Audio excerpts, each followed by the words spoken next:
Across the UK, online and on DAB. Talk Radio. For those about to talk, we salute you. Talk Radio. James Wales, a sly old dog. All this, clear the studio out. None of the other presenters clear the studio out. I'll make sure I clear out all my... He left a filthy coffee cup in the studio. He's changed, hasn't he?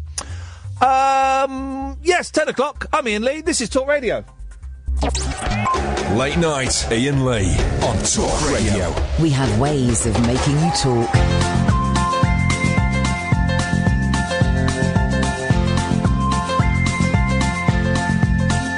There's a voice that keeps on calling me.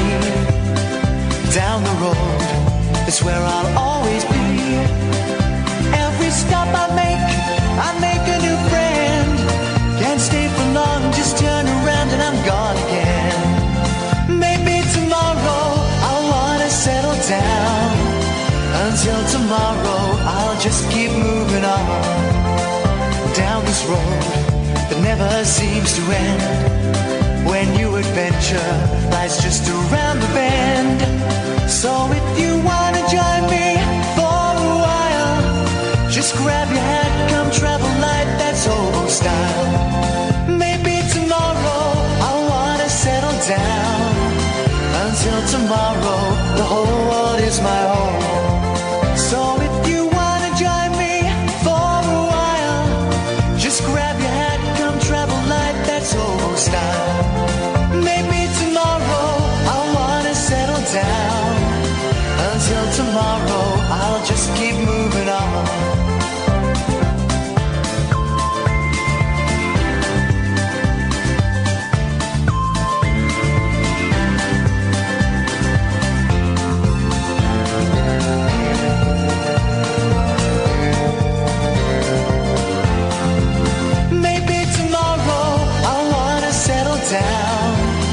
Until tomorrow, I'll just keep moving on. There's a world that's waiting to unfold. A brand new tale no one has ever told. We've journeyed far, but you know it won't be long. We're almost there and we paid our fare with a hobo song. Maybe tomorrow I'll wanna settle down. Until tomorrow, I'll just keep moving on. So if you wanna join me for a while, just grab your hat, come travel light, that's hobo style. Maybe tomorrow I'll find what I call home. Until tomorrow, you know I'm free to roll. So, busy show this evening, dear listener. Busy show this evening. Later on, I did it years ago, and then I got told to stop doing it by a boss. But it just dawned on me, we never kind of quite finished it. And this was like 6-7 years ago. So tonight, we will be giving away dead rock stars. And I'm kind of thinking as well, dead movie stars. Dead movie stars. And then at some point down the line, maybe on the New Year's Eve show, who knows? Maybe never, let's be honest. We'll play Dead Star Poker. That's what we'll play. 0344 499 1000 is the telephone number if you want to give us a call tonight. You know the rules. You can call in about anything. Anything you fancy, anything that's happened to you in the day, anything that you think we should be covering in the news that perhaps we're not covering. I've got lots to talk about. But before that, we've got a guest coming on. Now, you might have seen her in the papers the last... few days, and so I think it's absolutely brilliant what this woman's doing. Some of you may disagree, but I think it's superb. Now, the Daily Mail, of course, have gone in with a slightly snarky tone, but that's what they do. That's what the Daily Mail does. Woman earns £125 an hour as an undercover bridesmaid to help strangers plan their wedding day. Now, when I first heard it, I thought, oh, what a scam, isn't that awful?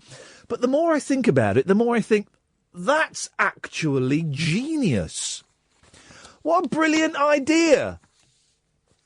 Well, I'm very pleased to say that Tiffany Wright joins me now. Evening, Tiffany. Hi, evening.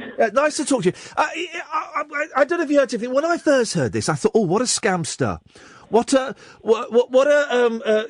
a naughty woman ripping people off. But the more I think about it, I was wrong. It's a genius idea. How does an undercover bridesmaid work? Thank you. Well, I mean, to be honest, it kind of just all stemmed from I go to a lot of weddings. I have lots of friends that are getting married. And I just started to notice that a lot of brides at some stage during their wedding day looked stressed.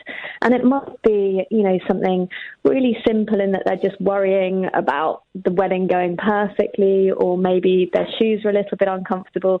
And although they've got their bridesmaids there, they haven't actually really got someone that is there to look out and make sure that everything is going to go completely smoothly. Because when you get married, you have your best friends as your bridesmaids, and you want them to be there kind of enjoying the moment with you and laughing and smiling. You don't really want them running off and buying blister plasters or strapless bras or anything like that. So that's where I step in, really.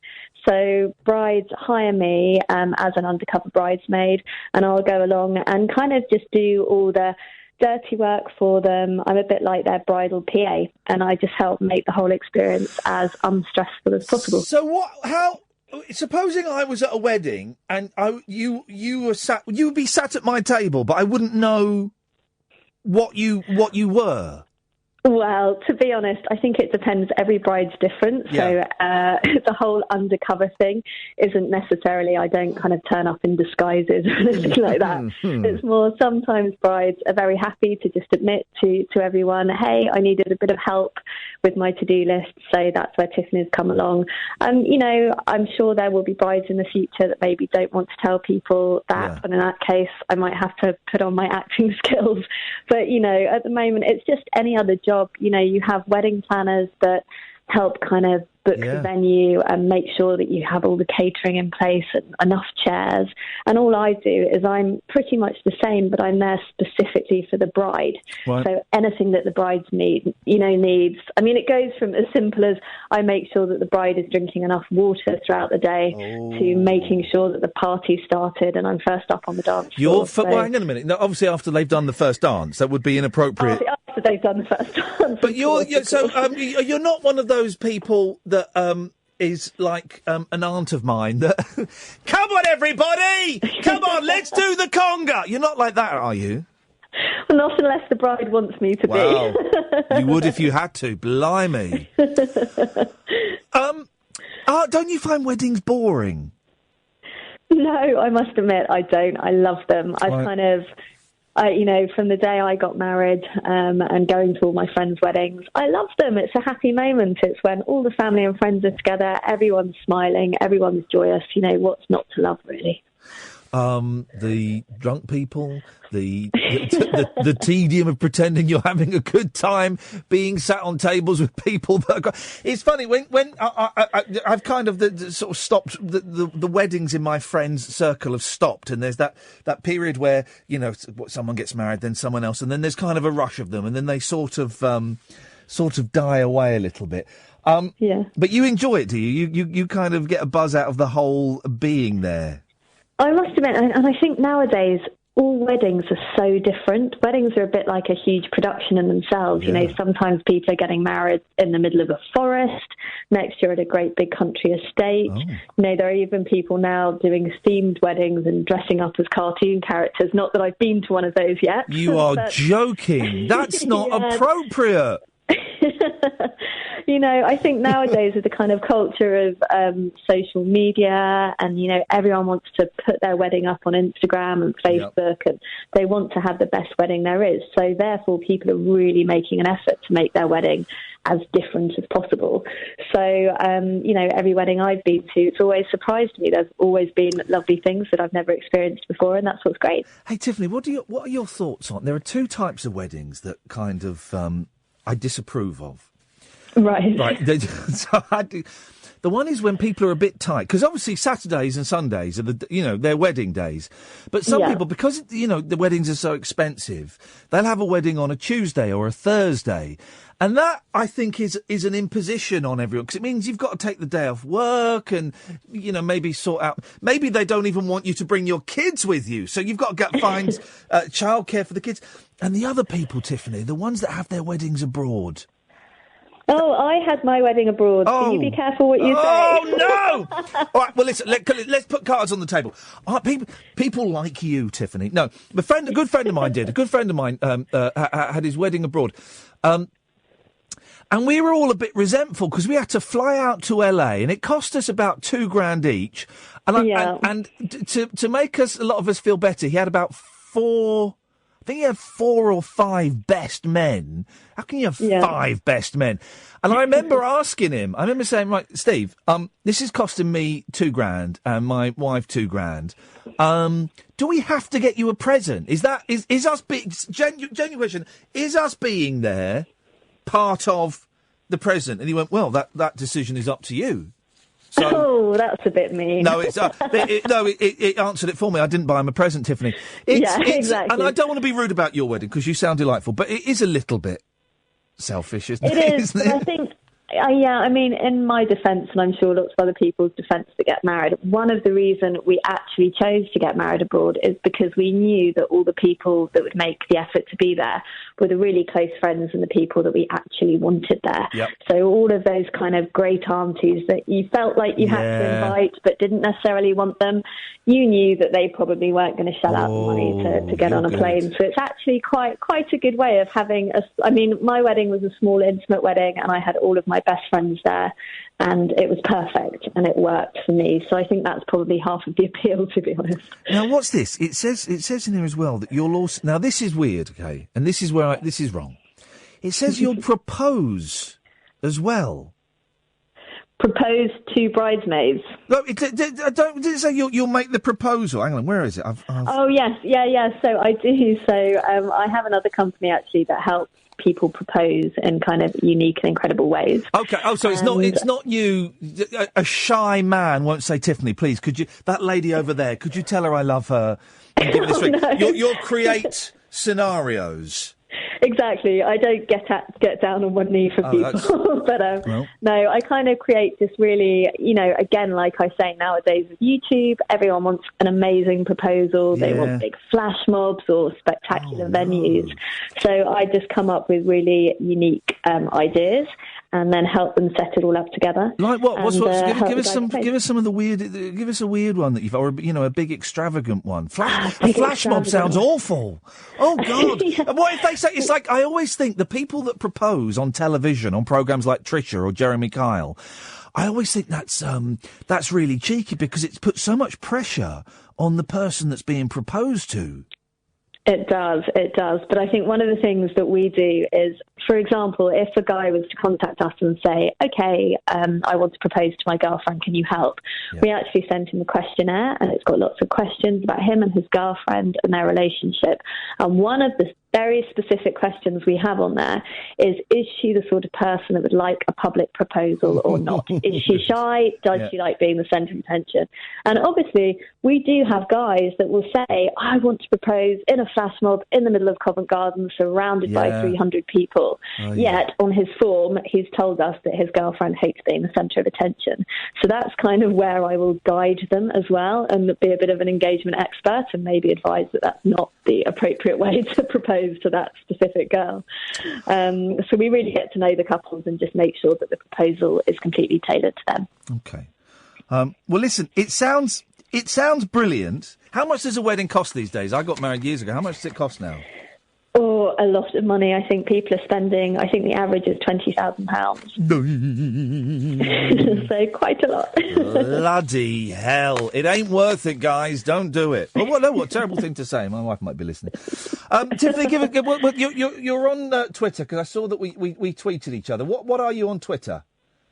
So I'm on Twitter under Tiffany L. Wright. And that's Wright, W-R-I-G-H-T. R-I-G-H-T, yep. yeah. And what's your website if people want to go and have a look? So it's the undercover bridesmaid.co.uk. Nice one. Thank you, Tiffany. Best of luck with it. Thank you so much. Lovely chatting to you. Thanks very much, Tiffany. Bye-bye. Isn't it funny? When I first saw that story, I thought, what an absolute chancer. What a but fair play. She has come up with something unique and wonderful. And doesn't she sound charming? Imagine, you wouldn't mind someone like her being at your wedding. She's young and she's charming and she can obviously talk and hold a conversation. Imagine if it was a right grumpy so-and-so that was doing it, was an undercover bridesmaid. Wouldn't that be awful? Flipping heck. 0344 499 1000. I'm Iain Lee. This is Late Nights with Iain Lee on Talk Radio. Uncut after-hours conversation for the up-all-night generation. Late Night Iain Lee on Talk Radio. We have ways of making you talk. I'm trying to find a clip that might be too sweary to play on the radio. I can't remember. But it's a clip of... Have you got it? Because I found a couple of different ones, but there's a clip, and it's a man phones up a radio station to propose to his girlfriend, and then I don't think he speaks to her directly. I think the host speaks to the girlfriend with hilarious consequences. But I can't. Hang on a second. I've just texted Kelly Betts, who I used to work with. Yes. That's the one. She remembers it exactly. But I can't think what it's... what is it? And it's quite sweary, so we might have to run it past the Ed filter to bleep it up. 0344 499 1000 is the telephone number. If you want to give us a call, you're more than welcome to. I've spent the evening trying to... I made a terrible, terrible faux pas with my kids. I'm not seeing much of my kids recently because of work and stuff, so I'm hardly at home. And I had very strict instructions to buy Lego advent calendars. Iain, you must get Lego advent calendars. They're like, yeah, not a problem. Lego advent calendars. Sure, not a problem, right? And I didn't see any Lego advent calendars, so I bought some Star Wars advent calendars with the chocolates in. I thought that'll be fine. Yeah, that'll be fine. Star Wars chocolate calendar, beautiful. So I met the boys tonight for supper, for dinner. And they said, Dad, is it true you bought us Lego advent calendars? And I went, well, no, actually. I've bought you something better. I've bought you chocolate Star Wars calendars. You've never seen two children collapse in a heap of tears so quickly. It was, I mean, like that proper. And they were the thing is, they were trying not to cry. They were trying to be stoic, and they got really upset. And I went, guys, and I got a little bit angry because I thought they were ungrateful. But I didn't realise. No one told me that Lego advent calendars, they don't have chocolate in. They've got Lego in, and they cost an absolute flipping fortune. They've got Lego in. I found out later on as I desperately tried to buy them from anywhere. And, of course, they have sold out everywhere. And I took to Twitter, and people on Twitter were being very kind. And one lady even went and looked at the local toy shop where she thought they had some, and they didn't. And then she offered to sell me hers. And I said, oh, no, you've been so kind. She was so kind, so generous of her to go and look for me. I said, no, you keep yours for your kids, and I'll keep on looking. She went, kids? I haven't got kids. I just like Lego. True, absolutely. What a lovely lady. What was her name? I should say her name. So, it was Maz. Thank you, Maz. It went above and beyond. And loads of people said, Argos, you can get them in Argos online. And, of course, Argos had sold out. Tesco, you can get them Tesco online. Tesco had sold out. And then a listener, Penny, put me in touch with Cuthbert's Toys. And they said, we've got 2 in St Albans. We'll reserve them for you. I thought, oh, beautiful, beautiful. But I was driving to work, and I was late for work anyway, and I made a ridiculously mad dash. The Lego store. There's a new Lego store in Leicester Square. They'd sold out. They'd sold out of them. The Lego store didn't have them. And while we're talking about themed stores, why the hell is there an M&M's store in Leicester Square? What? M&M's? The sweet... There's a store for M&M's. And it's not like a little shop. It's like a massive superstore. It's like 3 or 4 floors of M&M's. They're only M&M's. I don't get it. I quite like the ones that, not the ones with peanut in, that's disgusting. Chocolate and peanut doesn't go. But the other ones, the crunch, I quite like. But a whole store? Anyway, I phoned up the Lego store in Leicester Square, 0344 499 1000. And they said, no, we sold out. We've got the Lego Friends ones, but we've sold out of everything else. Oh, nuts. And then I thought, right, I'm going to take a punt. I'm driving to work. I'm late anyway. I'm going to veer off course, go rogue, and head to Hamleys. Hamleys is meant to be a place of magic and wonder, and the staff there are excellent. But I just find it. I've always found Hamleys a little bit too frantic. It's very frantic, and we're not even in December yet, are we? No, that's tomorrow. And it was just full of Christmas cheer, but the faux kind of Christmas cheer. There were people dressed as elves and stuff. So I drove to Hamleys and I parked just round the corner. I got into a row with a black cab driver as well, road rage. Because I was looking for a gap I could park in, and I saw a gap on the other side of the road. And so I indicated, it was a really tight gap, right? It would have taken a lot of manoeuvring. So I indicated that I was going to pull in there, and I pulled over to it, and then this black cab, instead of, he saw me quite some way away, he just kept driving to a point where it was impossible for me to get in. And I went, oh, man. And I pulled over. So I was blocking him, and he'd now blocked me. I went, oh, man, you are joking. I did that. The windows, you are joking.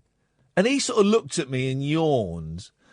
And then he made a real thing of driving past really, really slowly. And we both wound down our windows. And I went, oh, nice one, mate. Thanks a lot. Thank you. Thank you very much. All you had to do was just hold back 2 foot. That was it. He went, you're an idiot, mate. You were never going to get in there. I said, yes, I would get it. And we're having a big argument through the window. All this because I want to buy a bloody advent calendar to celebrate the birth of Jesus bloody Christ. I would have got in there, mate, if you hadn't have been, and then I'm not proud of what I said. I would have got in there, mate, if you hadn't have been such a massive winker. You're nuts, mate. You're nuts. This was him to me now. I'm doing him now. He's a little bit more common than me, but when I'm arguing, I turn into my dad, who was very common. You're nuts, mate.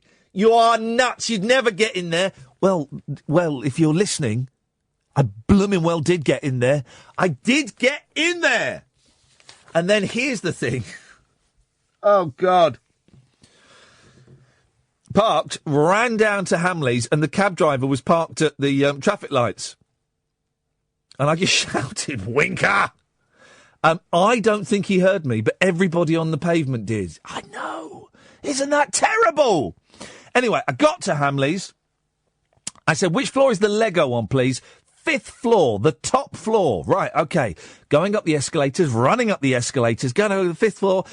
Is this the Lego department? Yes, Lego. We've got all of our Lego things are here. I said, right, have you got any Lego advent calendars? He said, oh, no, they're not on this floor. Huh? No, they're in the basement. Literally the other end of the building. So I went down to the basement, and I needed to get 2, right? And for the older one who's really into Lego, I got the Star Wars. All they had was Star Wars, right? And I said, have you got any Lego friends? Because the younger one wouldn't quite, the younger boy quite likes Lego friends. Have you got any Lego friends? He said, oh yeah, they're on the 2nd floor. And fair play, the very, very nice gentleman, Darth Vader, he was wearing a Darth Vader mask and a bathrobe, dressing gown, guys. Let's keep it real. He took me and we found the Lego friends. Boom! Got 'em. Here's the thing, right? Here's the thing. The Lego Friends was 20 quid down from, I think, 25 quid. And the Lego Star Wars was £26, I think, down from £30. If you look on eBay, they're probably going for about 50 quid a pop. It's a flipping advent calendar. When I was a kid, We didn't even have advent calendars with chocolate in. It was just you open it up and you got a picture of a shepherd or a picture of a star. And on the 24th, didn't have one on the 25th. On the 24th, you opened 2 doors and it was a picture of the baby flipping Jesus in a blooming manger. That was it. Now, I remember sort of when I was about 13, 14, the chocolate ones came out and we weren't allowed the chocolate ones. And we didn't want the chocolate ones. Now I've got to spend 46 quid on 2 advent calendars. You are having a laugh. Still, it's Christmas, isn't it? It's a lot of fun. Alan, I'll come to you in a second. If you want to call in to listener, 0344 499 1000. This is Late Nights with Iain Lee on Talk Radio. Across the UK, online and on DAB. Late Night, Iain Lee on Talk Radio. We have ways of making you talk. I found it. I'm going to send you the link, Catherine. I found it. It's so funny, this. It's so funny. And let me just email this to Catherine, because I think there are some swears in it. There we go. And you should have that. And then let me send it to... there we go. Bish bash bosh. Bishy bashy boshy. It is absolutely brilliant. Absolutely brilliant. I do think it's completely inappropriate to propose in public, or, in front of an audience, like on television. I always think the proposals on television are so unfair. There's so much pressure on the person who's being proposed to. It's a form of humiliation, isn't it? Anyway, it's a brilliant clip, and we'll check it for swears, and we'll play it. I'm sure there's a couple in there. Evening, Caddick. Hip, hip, hip, sir. Hip, hip, hip, Caddick. You got an advent calendar? Yes, I have. What is it? Is it Lego? It's a Cadbury's Dairy Milk.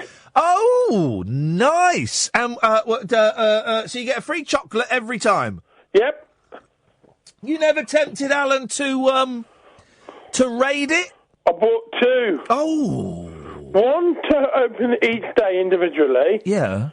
And one to have all the chocolate myself on the day before the first day of December. That's today? Yeah. Have you caned an advent calendar already? I bought 2. One for the first days of December and all that. Yes, yes. And one for today to gorge all the chocolate. And have you gorged it? I'm munching on a bit of chocolate now. You could have just... Christmas Eve. How much did the advent calendar cost you? £2 at the post office.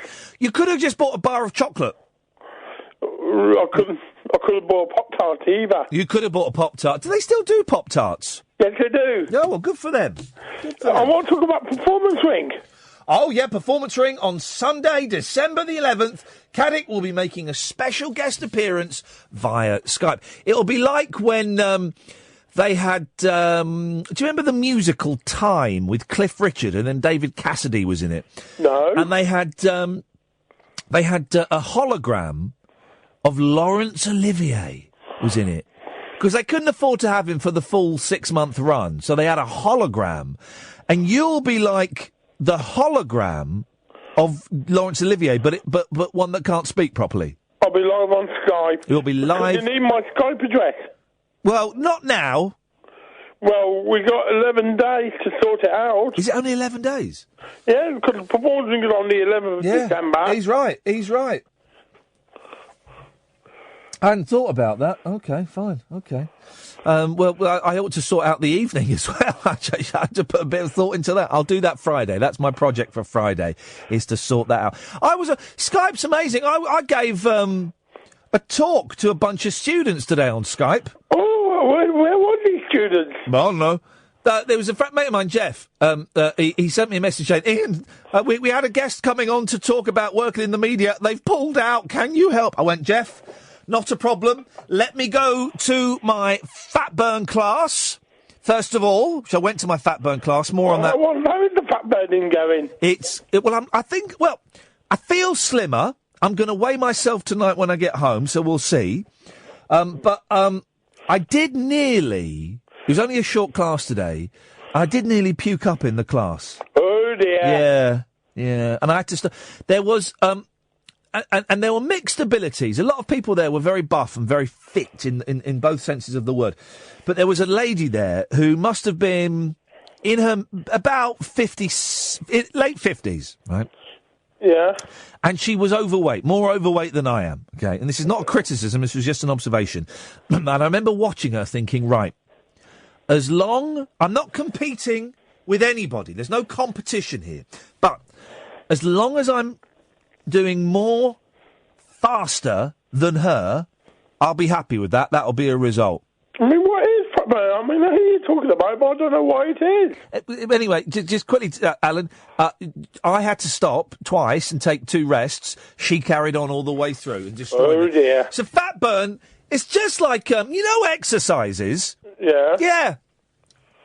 Yes. With the weights and all that. Well, what we did today with Haroon was we did... Oh, we had the kettle... the round balls that have got a handle. The medicine balls. No. We didn't go back in time to the 1960s. No, it was like they call it it's like a. Hang on a second, Paul. Hello. Yeah. Hello. In the gym, Paul? What do they call the round sort of weight with a handle on the top? The brown. Sort. No. Blimey, you've dropped me in it there. I didn't know what's coming on. Let me try. Well, you phoned up, Paul, so you must have known you'll come on at some point. Let me try again. Yeah.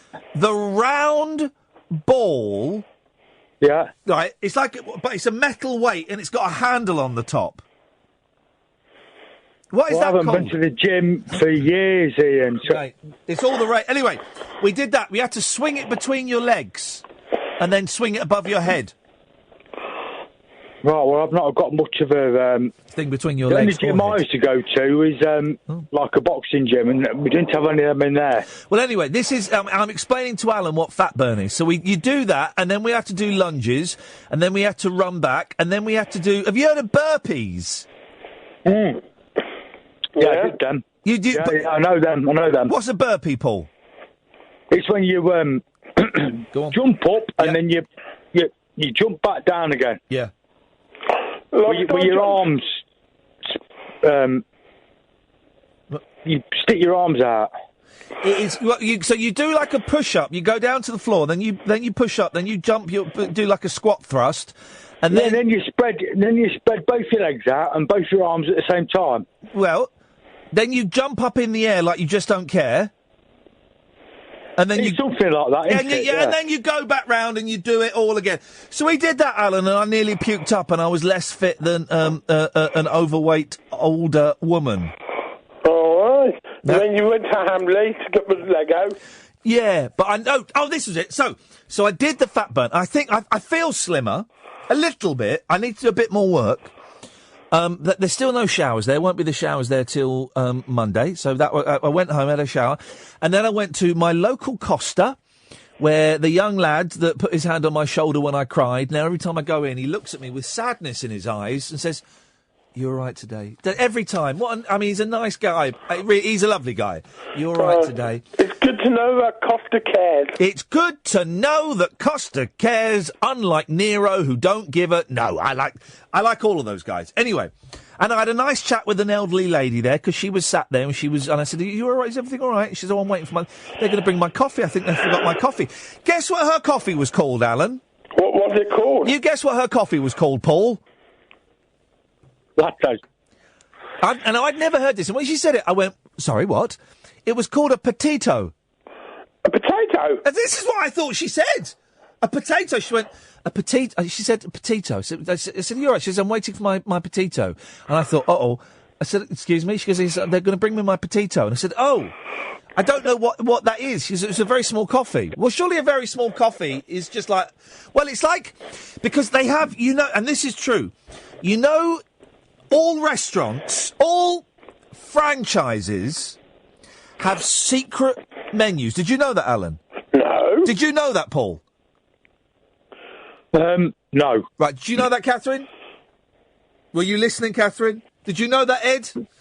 All franchises have got secret menus. This is absolutely true. And so the potato is on the secret menu. And what it is, I can't remember. I know that there's the coffee places have there's a coffee that isn't on the main menu. It's only on the secret menu. That is the best milk to coffee ratio. And McDonald's has them as well. McDonald's has secret menus where you go on and you can ask for something that's not on the main menu, and they might go sorry, and you kind of look at them again and say I want and then wink, and they go. Okay, yep, we'll sort that out for you. So I had to get a potato for her. And I did, and it was fine. Anyway, then I gave this talk, Alan, to these students, and it was brilliant. I was on Skype, and they had like a TV studio, and I was on a big screen. Wow. It was brilliant. It's like, this is what you're going to have in 11 days' time. And they asked me some questions. Well, my friend Jeff asked me some questions, and then his young assistant, a guy called Sonny, very good name, asked me some questions. And then there was the awful thing, Alan, where Jeff said to the audience, anyone got any questions? Let me guess, no one asked a question. No one asked a question. And do you know what's going to happen to all those people, Alan, when they try and get work in the media? What's going to happen to them? I've blacklisted them. I made a point of taking all of their names, and I've sent all of their names to pretty much every radio and production company and radio station, and said, if any of these guys... It's like in petrol stations. I love it in petrol stations when they have the wall, like part of the windows covered with photocopies of number plates and sometimes faces. By the way, Jules, if you're listening, can you call back in? We can't get through to you. And the radio production companies and TV channels, they have a similar kind of wall of names and faces of people that celebrities like myself have recommended don't get employment. It's the same with bookmakers as well, with people who've self-excluded themselves. But the thing with self-exclusion is you can go, look, when I came in a week ago crying and said, could you stop me from coming in and gambling? But I did it. It was I'd really want to have a go on that fruit machine where I can spend £200 a minute. Would it be okay? Yeah, great, brilliant, thanks. Self-exclusion doesn't work. Paul, have you ever been banned from anything? Banned.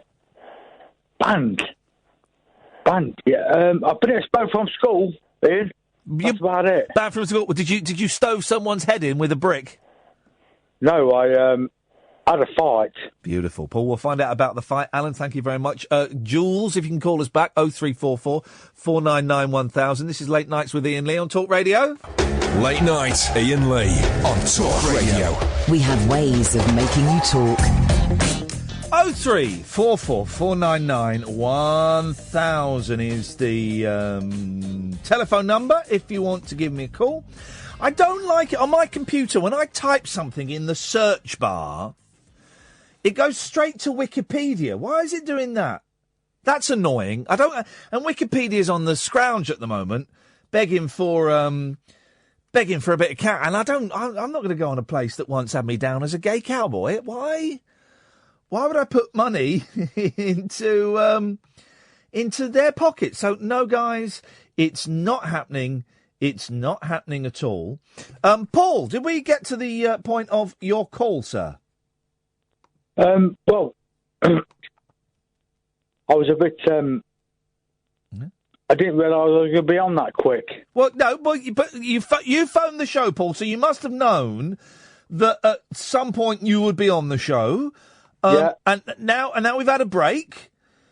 Okay. So, are you ready? I'm ready. Are you ready? I'm ready. Yeah, you ready? I'm ready. I'm born ready. Well, you did say we just came to you too quickly. Yeah, I know. I'm an idiot. That's because I'm an idiot. Are you ready? I'm ready. Right. So what I want to talk to you about, Ian, is dentists. Dentists? Yeah, I'm not going to mention the C word after Friday. I want to talk about dentists.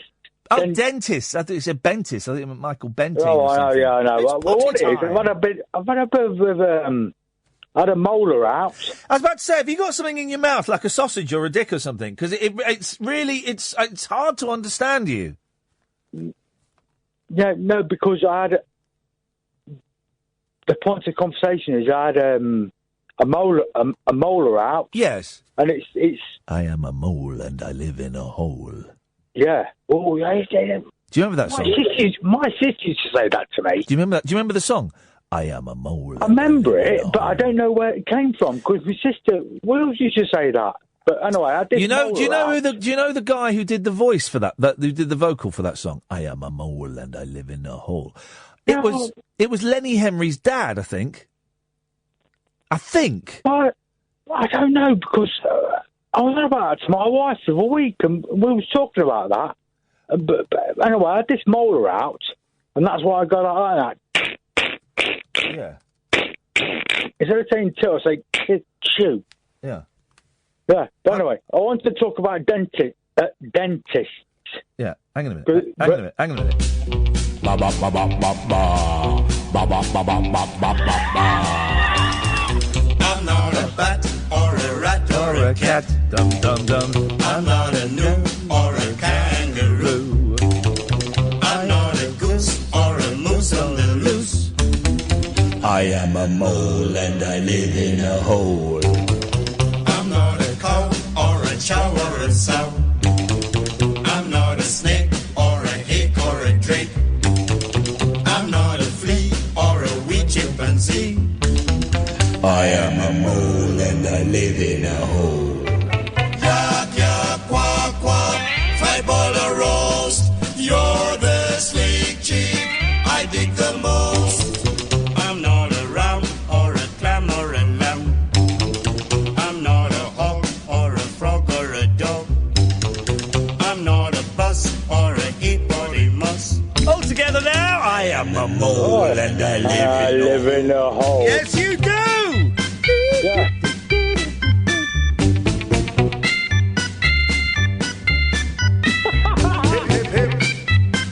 Time to go. Off with his head. George, you're a fanny. Here we go. Yak, yak, quack, quack, 5 ball a roast. You're the sleek cheek, I dig the most. I'm not a ram or a clam or a lamb. I'm not a... You enjoying this, aren't you, Paul? You enjoying this? I think I'm to go. Here we go, Paul. Get ready. It's your turn. Here we go. Ready, go. Go, Paul. What? I think I'm to go. No, say the... How could you not... And I live in a hole. Again. What's that song that isn't it? I'm a mole and I live in a hole. Oh dear, that went a bit... the Southlanders. At the end, it went a bit... Well, you did. Well, yeah, the I do it all the time. I think it was Lenny Henry's dad. Oh, right, okay. Here's the thing. Do you know what? Do you know how Lenny Henry, who is a black man, started in show business? No. In the black and white minstrel show, a show populated by white people, blacked up. Lenny Henry, as a 15, 16-year-old, was a black person in a show where white people blacked up and went, "Mammy, mammy." Oh, yeah, that's not good, is it? The thing is, right, when I was a kid, right, and my dad brought me an old dance set record player from work. Used to belong to a woman called Ursula. It was like his secretary. And I got this record player. And the first records I were given by my mum were the Monkees' first LP and the I'm a Believer single. Beautiful. But then my dad gave me some records. And my dad, I don't know where he got these records from. He wasn't really into, playing records. But I got the 1812 Overture. I got, I don't know what else. But I also got the black and white minstrels. And so I'm quite... Yeah, it was nicked. Of course it was nicked. So I as a kid, I'd put them on. As a kid, you don't know what's good and what's not. And so I put on the black and white minstrels. I quite enjoyed it. It was good. It was a little bit... Well, I want to talk about a dentist. What happened then? Did someone just kick you up the bum or something? Oh, I had a lot of them this year. I don't even want to know what that means. Tell me about the dentist then. Right, so no. Dentistry in its Yes. And it's right. So if I was to drag a passive-aggressive person and put them in the back of my van, have you seen Goodfellas? You must have seen that. I don't really remember it. I know that Ray Liotta takes a lot of cocaine in it. Yeah. Yeah. I know that. Yeah. That's mad. Yeah. Don't take cocaine, guys. Wait, you on about cocaine? I've never ever took that in my 40-odd years of my life. Well, don't. It's because people that take cocaine. There's the great Robin Williams. Sniffing. Well, the great Robin Williams line: cocaine is God's way of telling you you've got too much money. But if you've ever spoken to anyone who is on cocaine, boring, guys. Yeah, I boring. know. Stop it. You're boring. Yeah, I know. Yeah. It's like they go into the toilet. Yeah. And then they come back out as a different person. They come out as thinking, I was talking to that person a minute ago. He's all right, and then he comes back out. A boring person goes in the toilet, and out comes a game show host. That's what it is. Yeah, it is. If it weren't illegal, and if there weren't, it's a dangerous drug. It makes your heart beat faster. But I would conduct an experiment where I gave you some cocaine, and we'd come back to you throughout the evening. I don't think that'd be a very good idea. It would be in a minute. No, I don't think that'd be very good. Because I have to say, because my boss is always worried that I'm promoting drugs. Trust me, guys, I ain't. Cocaine is an awful, awful drug, and it just makes people boring. Oh God. Anyway, Paul, please tell me about the flipping dentist, man. Yeah. Well, I'm trying to get to that, but right. So what it is. If I was to, like I said before, kidnap someone, yes, passive-aggressive person, right? Because they're horrible people, they are. Because they're not really aggressive, right? They're aggressive, but passively they do it aggressive, passive way. Yeah. Oh, it's horrible. It's horrible. It makes your head go. Yes. Right. Yes. And then I put them in the back of my. But you're saying that kidnapping them is okay. Well, I'd like to kidnap some of them, yes. Okay, that's fine. No, just No. Yeah. I mean, Goodfellas, when you get that bloke in the back in the boot of the car, I haven't got a car. Oh. Right, so I can't do that. But what are you talking I'm just trying to promote a scene. Right, and you're trying to promote a kidnap murder scene. Okay. Yeah. What's this got to do with dentists? I'll get Ian. I'll get to the point in a minute. It'll be two shakes of lamb's tail. Right. So they get this bloke, right, yes. And they stab him, they shoot him, and then when they went to his mum's for tea and that, and he was still twitching about, and then they stabbed him and shot him again. Yeah. Then I chopped his arms and his legs off. Oh God. Right. Yeah. Yeah. And then I slung him. No, do you know it's gone from there to describing the scene to the film? He's talking about they did this, and he's moved into the first person now. And then I did this, and then I did that. Are you trying to confess something? No, don't be daft. I'm not that sort of person. I don't. You just fantasise. So you've slung this. So you've stabbed this bloke. You've shot him. What has this got to do with dentistry? I'm gonna come to that in a minute. Right. So then you've done all that, and then you sling him in a river. Because that gets rid of all the DNA. Just because he's passive-aggressive. That's why you've done this, yeah? Well, it's horrible. I mean, when I get mad, I'm mad. Yeah, I know. You used to talk about kidnapping someone and shooting them and stabbing them and cutting their arms off and chucking them in the river just because they're passive-aggressive. I mean, that's quite mad. Yeah, but passive aggression is a horrible form of aggression. When I'm mad, I'm mad. It's not as horrible as actual physical aggression of cutting people's arms off. No, of course not. But anyway... So, you sling them in the river. Yes. Because that gets rid of all the DNA and all that. So you've killed them, you've chopped them up and all that lot. Yeah. And then this head goes rolling down the river. Rolling down the river. Rolling down the river. That's what she was singing about in Proud Mary. Keep on rolling down the river. Watch that head rolling. It's a bit like an evening curry. Yeah, isn't it, eh? I'm not going to mention the C word tonight. But anyway, so this head goes rolling down the river, right? And I've chopped his head off and all that lot, and then say, oh, we know who this bloke is because we've got his dental records.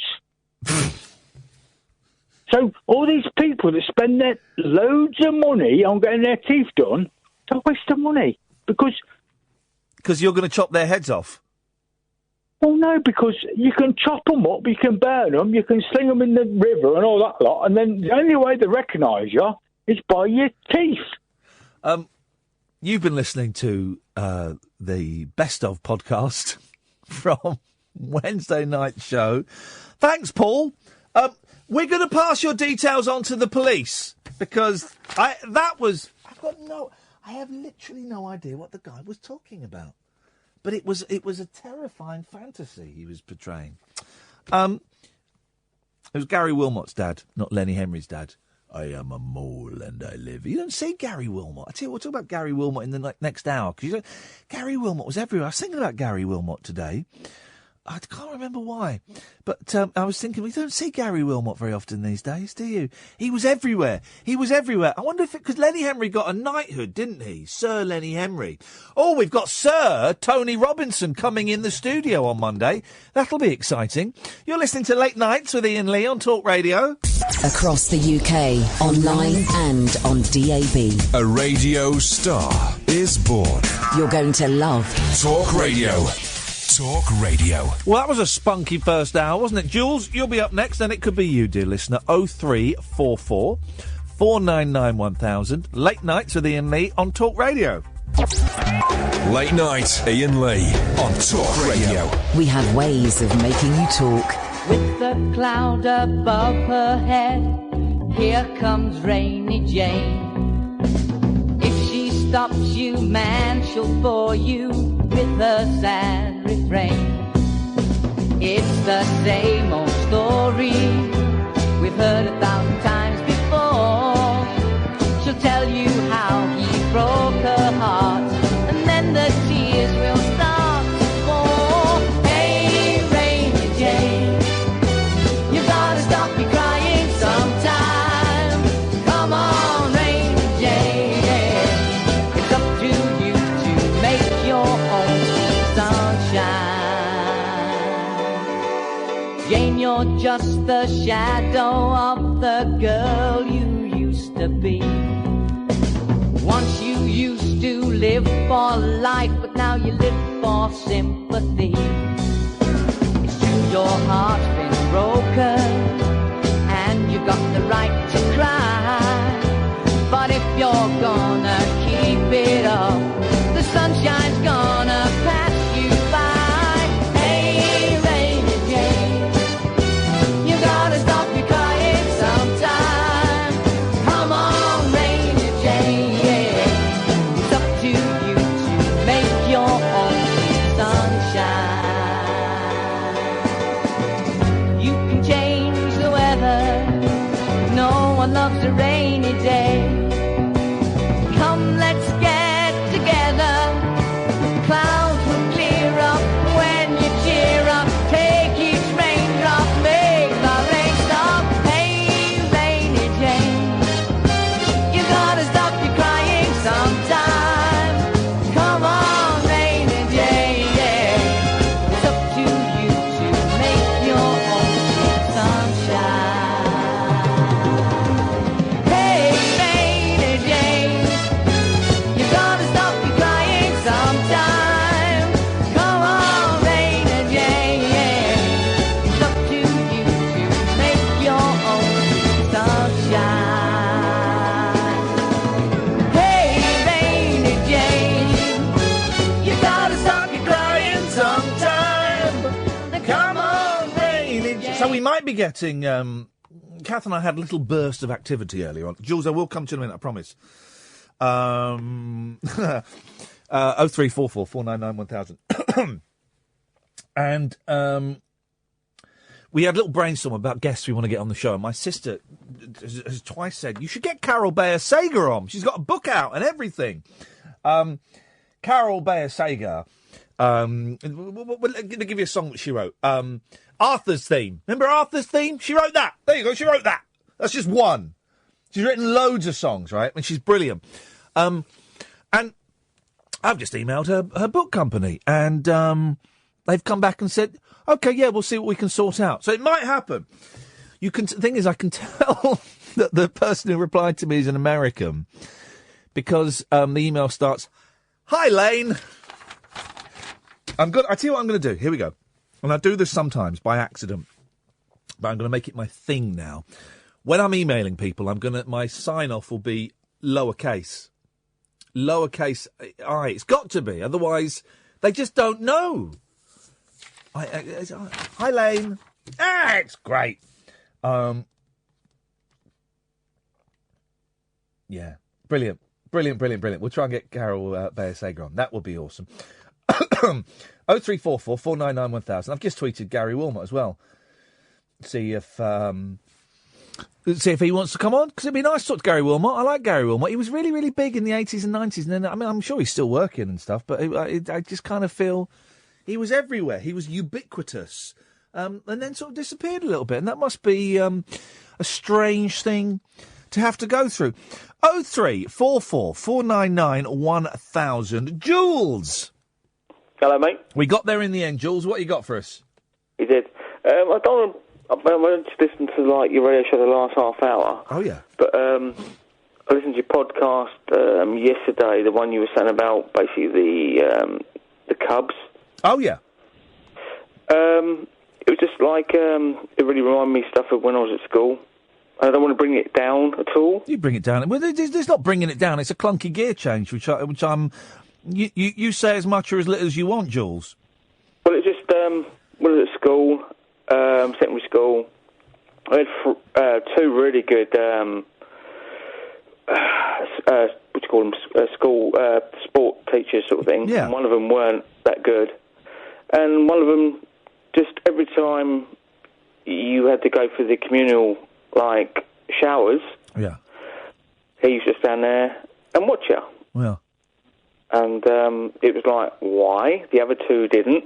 How old were you, Jules, if you don't mind me asking? 13 to 15. Right. And the other two just buggered off.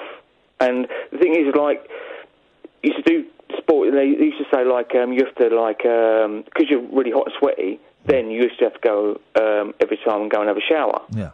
But you didn't, because you had half an hour, three-quarters of an hour.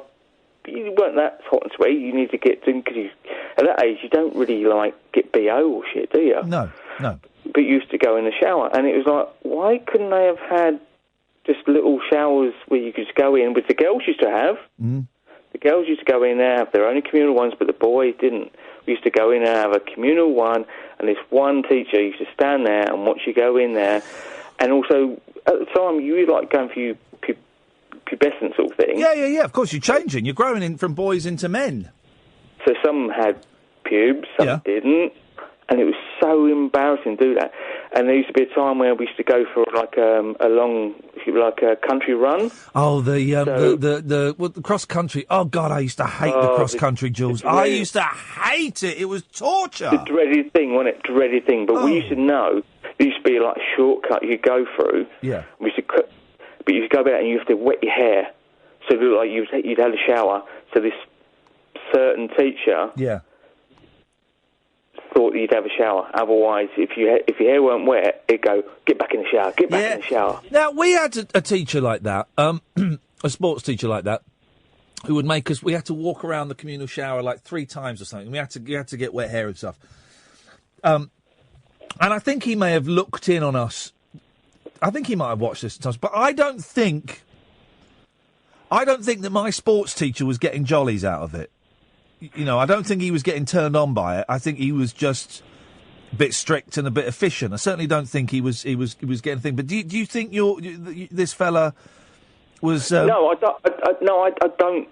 don't know. Right. It was just the fact that he was the one who was making us do it. Yeah. The other two, I'm not going to say names because I know all their names. No, don't say any names. Yeah. No, I won't say names. But it was just the fact is that this one was major. Every time he was so strict to doing it, saying, you have to do that, you have to stand there, and he stood there, and the other two couldn't be asked. They were basically going in there and going back in there's a little bit. Yes, they had a little room, didn't they? Yes, they did. Yeah, they have a little room. And I never forget the little room in the sports block for the teachers. Yes. They had, in ours, they had a poster. I never forget this. And of course, as young boys, we love, sort of teenagers, we'd love to go and look at this poster. It was a poster of like a naked man, but a hot naked girl in the. You couldn't see it, but they're having a shower together, and it said "Save water, shower with a friend." Beautiful. We used to love. Didn't have that one, but the good ones was I'm not going to say his name, but one was like because I used to like what's it called hockey. Yep. At school, hockey was brilliant at school. Vicious. Football, but the one that used to watch was the one who used to play rugby. One used to be like the rough and tumbles and stuff. Right. And he was the one when you have to be in a shower, you have to do this. It might be because it was more regimental, I don't know, but it was just like, at the time, it didn't feel that creepy. It was just like, I just don't want him to watch me go in the shower. But also it was the fact, it's like, I want to get in there so nobody else can see you. Yeah. Because you were going through puberty and shit, you know what I mean? Yeah. It's weird. I mean, the whole thing is weird. I'm not trying to justify what the guy did, but you know, the rugby culture is slightly different from other sports in that it's all blokes. I mean, the thing about they always say, well, you don't get violence at rugby matches. No, you don't. But you get blokes that will go to the bar afterwards and put their testicles in a glass of whiskey, and then everyone will drink it. You know, they'll do that kind of stuff as a bit of a laugh, which I never got the psychology of doing that kind of stuff. I've heard worse than that, mate. I always used to play darts, and I used to be okay with darts, right? Okay. I went to this rugby club, and when we were there, we were playing darts, and the rugby bloke was there, and what they'd done was basically went, all right, we'll give you a fiver each, All right. And he went in the toilet. Yeah. Okay. And he just watch your language as you tell. Just you watch. No. He was sick in a pint glass, and he went up and gave this bloke, and the bloke drank a pint of his sick for a fiver. I drank other people's spit once. Oh, you didn't? Yeah. I mean, wasn't lots of spit, because you can't really make a lot of spit, but this was when I was like... You can't do that, though. Huh? How could you do that? This was pre-space AIDS and all of that. Well, no, it wasn't, actually. It was at the height of it. Oh, God. But we were all virgins. Because I was 17 and I was absolutely steaming. It was in the Wheatsheaf pub. Where the Wheatsheaf pub, which is all legitimate now, and I drove past it the other day, and it looks like a wonderful, wonderful pub. But it was like a sort of music pub, and a lot of bikers went there and stuff. And I think things happened. Do you not have no gag reflex at all? Oh yeah, it was disgusting. Oh, it was horrible. Yeah, it was horrible. But I was drunk. Did you not throw up? Nope.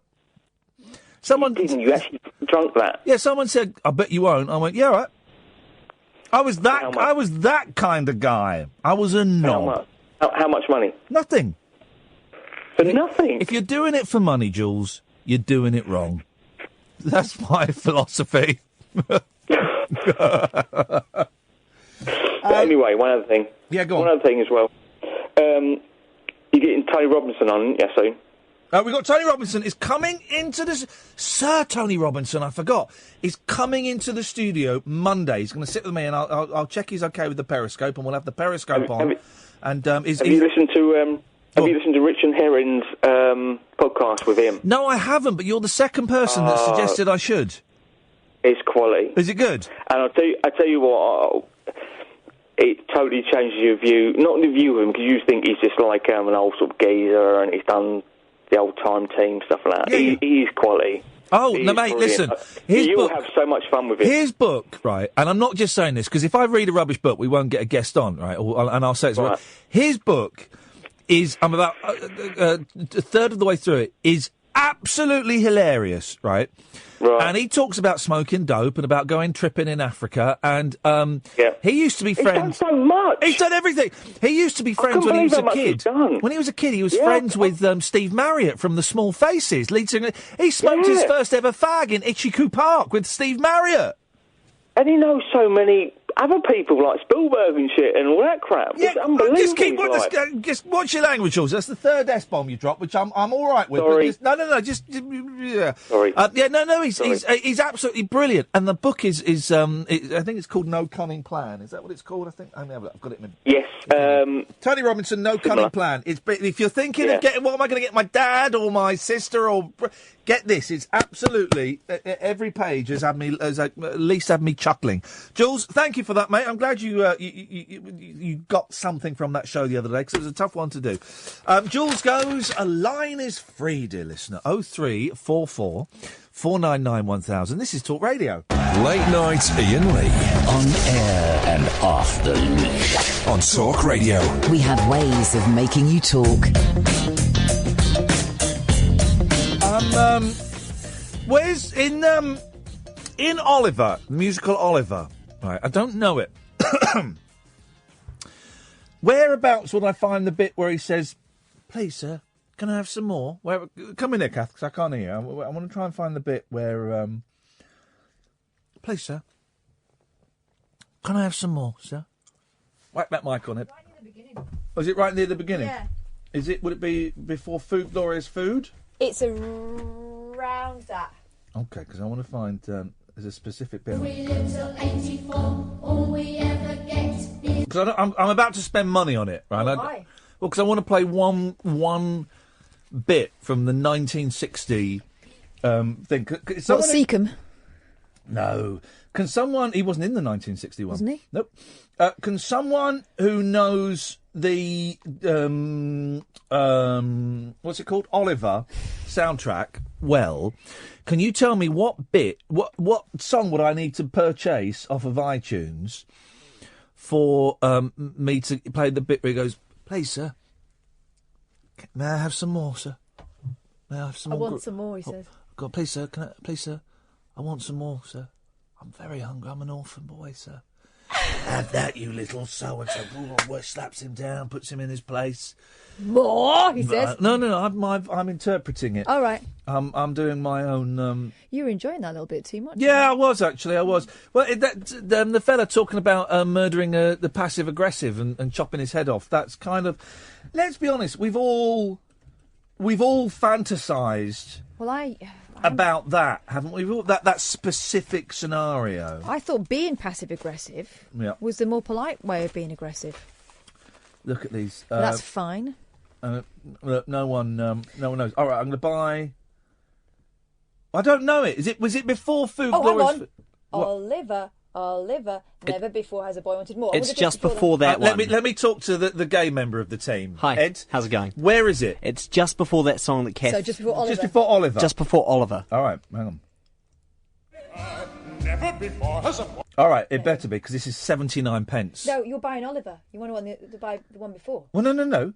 I think it's just before Oliver. Oh, so it's either the end of Food Glorious Food or the beginning of Oliver. Well, which one is it?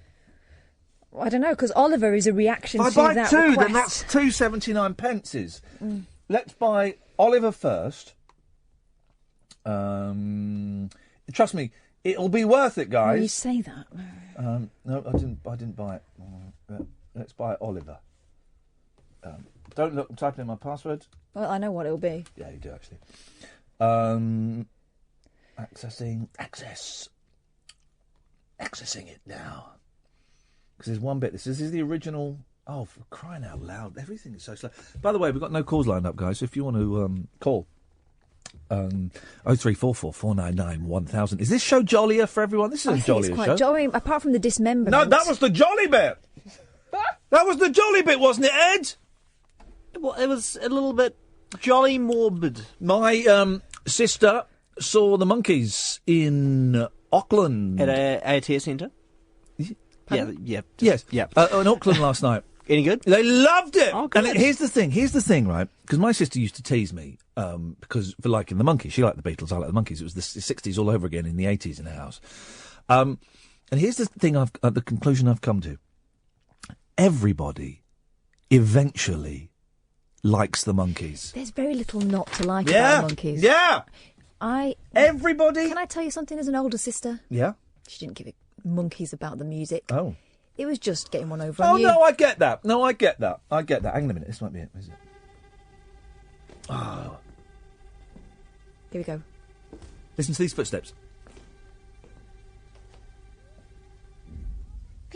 Like the footsteps, yeah? Do you like the footsteps? Listen to the footsteps. The footsteps are important. The original 1960.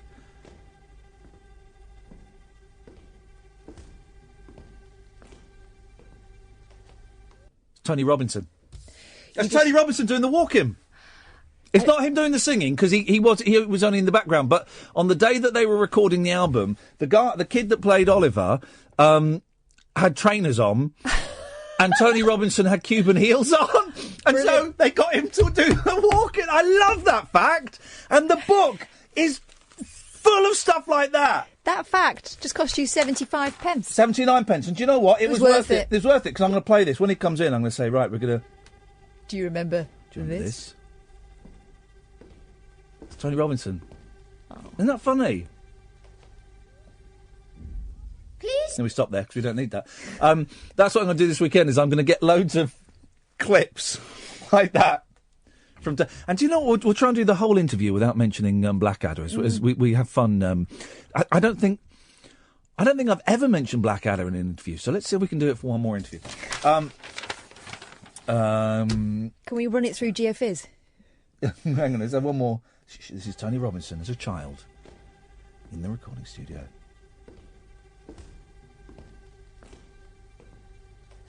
In his Cuban heels. I love it! And the whole book is like that. It's hilarious. And I all these little silly little trivial things it'll just kind of throw away. And brilliant. It's honestly, it's such a good book. You're never quite sure with celebrity autobiographies, you know, if they're going to be a bit I want to ask about this picture as well. It's him in like a caftan holding a parrot. But you're never quite sure if these books are going to be a bit, you know, and then I did this and that was great. And then I did this and it was great. It's not. It's really dirty. And I mean that in a kind of dingy sort of way. It's brilliant. Absolutely brilliant. Do you know what? I'm so relieved, because he's been a delightful correspondent to me. Well, it's all because of Mike at Performance Ring, who got him to come on the phone and be interviewed, you know, and it's led to this moment in time, the playing of Tony Robinson in Cuban heels.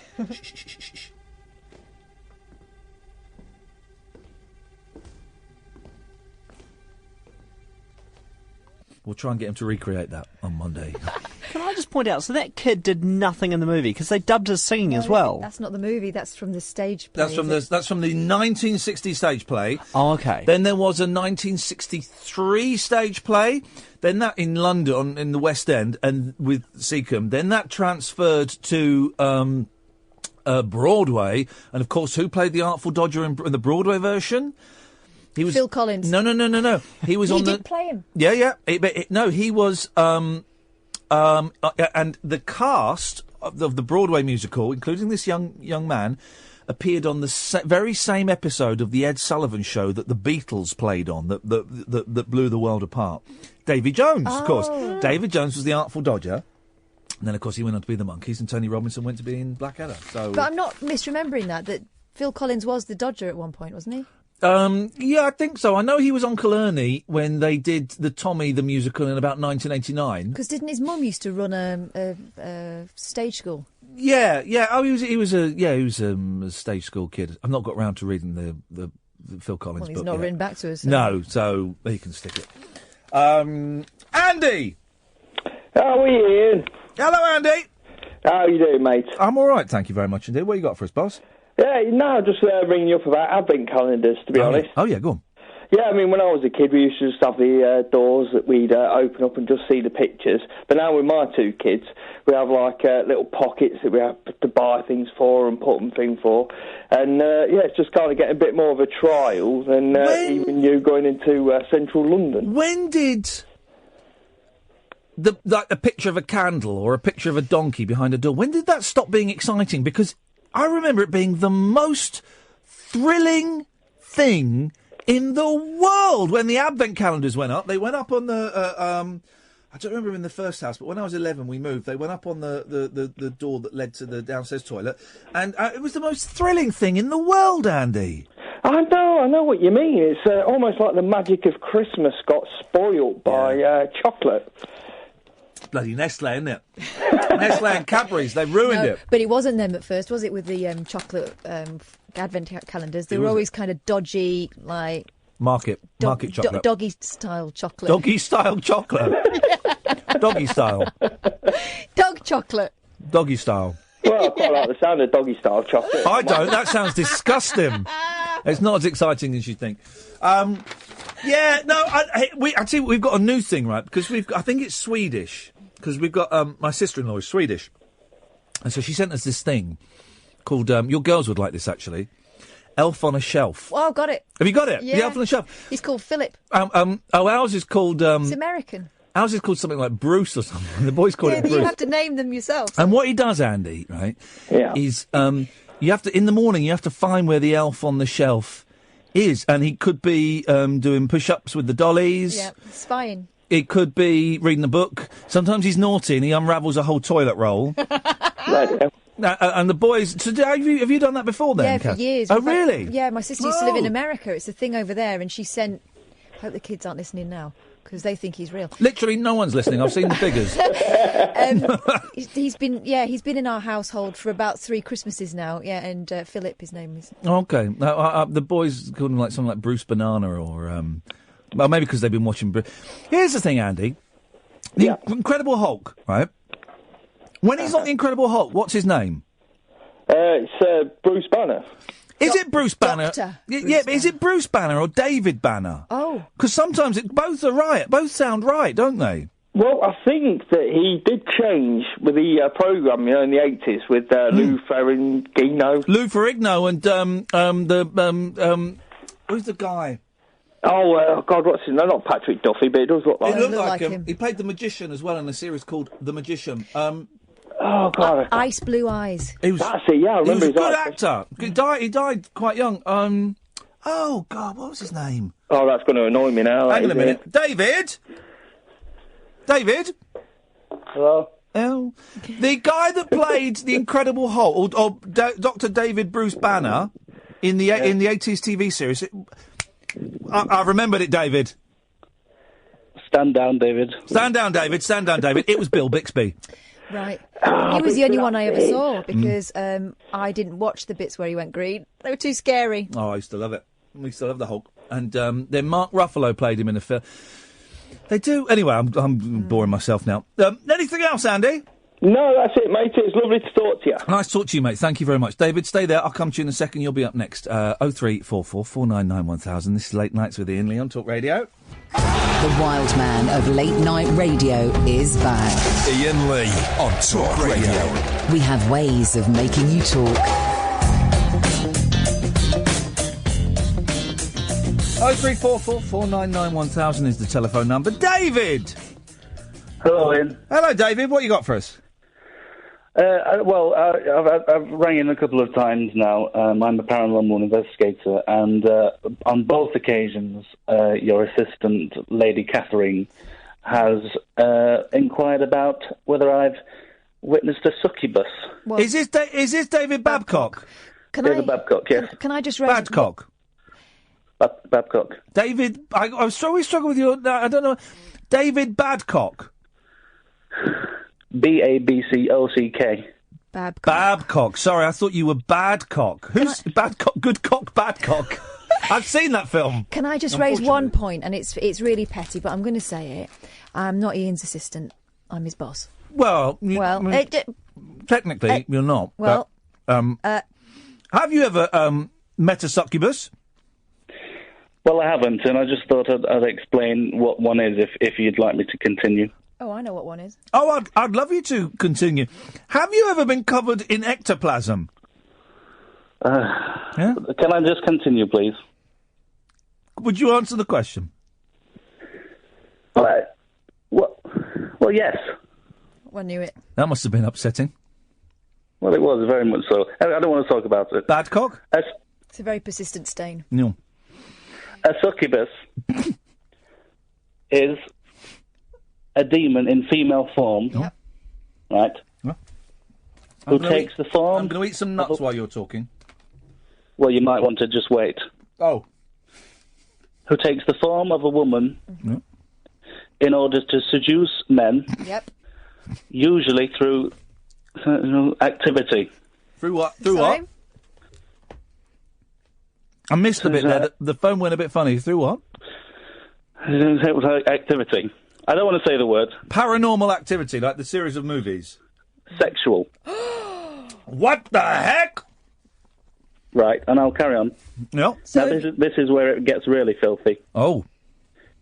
According to the Malleus Maleficarum, the Malleus Maleficarum, yeah, or which is Hammer, yeah, written by Heinrich Kramer. Yep, yeah, I know it well. Doris. A succubus collects semen from the men she seduces. Wow. You can say the words. Listen, if this is science, then we're allowed to say semen, spaff, all these. We're allowed to say the medical words for it. I don't think that's a medical word. Semen is. Oh. A succubus collects the love juice from the men she seduces. Love juice is that I think that demeans the act slightly, David. Semen. No, you're just being gratuitous. Well, you told me to say it. Yeah, but we got the point the first time around. You didn't say it again. Keep saying it over and over. The male version of a succubus. Incubus. Show off. Oh. Is it incubus or show off, guys? I'm out of my depth here. Which one is the male version? Incubus. Thank you. Then uses the semen to impregnate human female. Now, I'm just worrying why Lady Catherine is so obsessed with succubi. No, I'm just aware of them, and I thought you could probably do with one. You know, for your records. Your horny ghost records. I do not. I do not see ghosts in that way. I am not. Come on, man! You must have seen a fit ghost, because people are fit, right? And then they die, and their ghosts come back sexy. That must happen. What's the sexiest ghost you've ever seen? What was his name? I have seen one attractive, what someone called an attractive ghost. Yep. What were they called? Is the name important? Yes, it is important. I want to build a mental image. What was it called? Marjorie Ramsbottom. And describe her to me. Well, she had a shapely bosom. Yeah. Quite shapely indeed. Yep. Bet you would love to have touched her shapely ghost bosom, wouldn't you? Well, I don't know if you're up on the paranormal, but touching a ghost is it's not easy. They can make themselves solid. Her bottom was vast. Oh, like 2 mountains. I don't want to get into No, it's a bit seedy, but basically you've pleasured yourself at home thinking about a dead woman. That is disgusting, David. People like you are what's wrong with the paranormal thing. You think it's okay to masturbate to a dead woman? No, I'm sorry, David. That is just a step too far, mate. That's someone's ancestor. Yeah, that is disgusting. Why would you say such a thing? Because that's what you've done, David. David, listen, you disgust me. You are disgusting. You are the worst kind of paranormal activity investigator. You're the kind that's not there for scientific research. You're there just for your own sexual pleasure. You disgust me. You shouldn't be allowed to. I hope you don't work with ghost children. No. I think you should put the phone down, David. Well, I know. I want to clear my name because the people down at the Paranormal Investigators Club in my village will be listening to this. Yeah, I know exactly. And now they know the kind of sick little deviant that you are.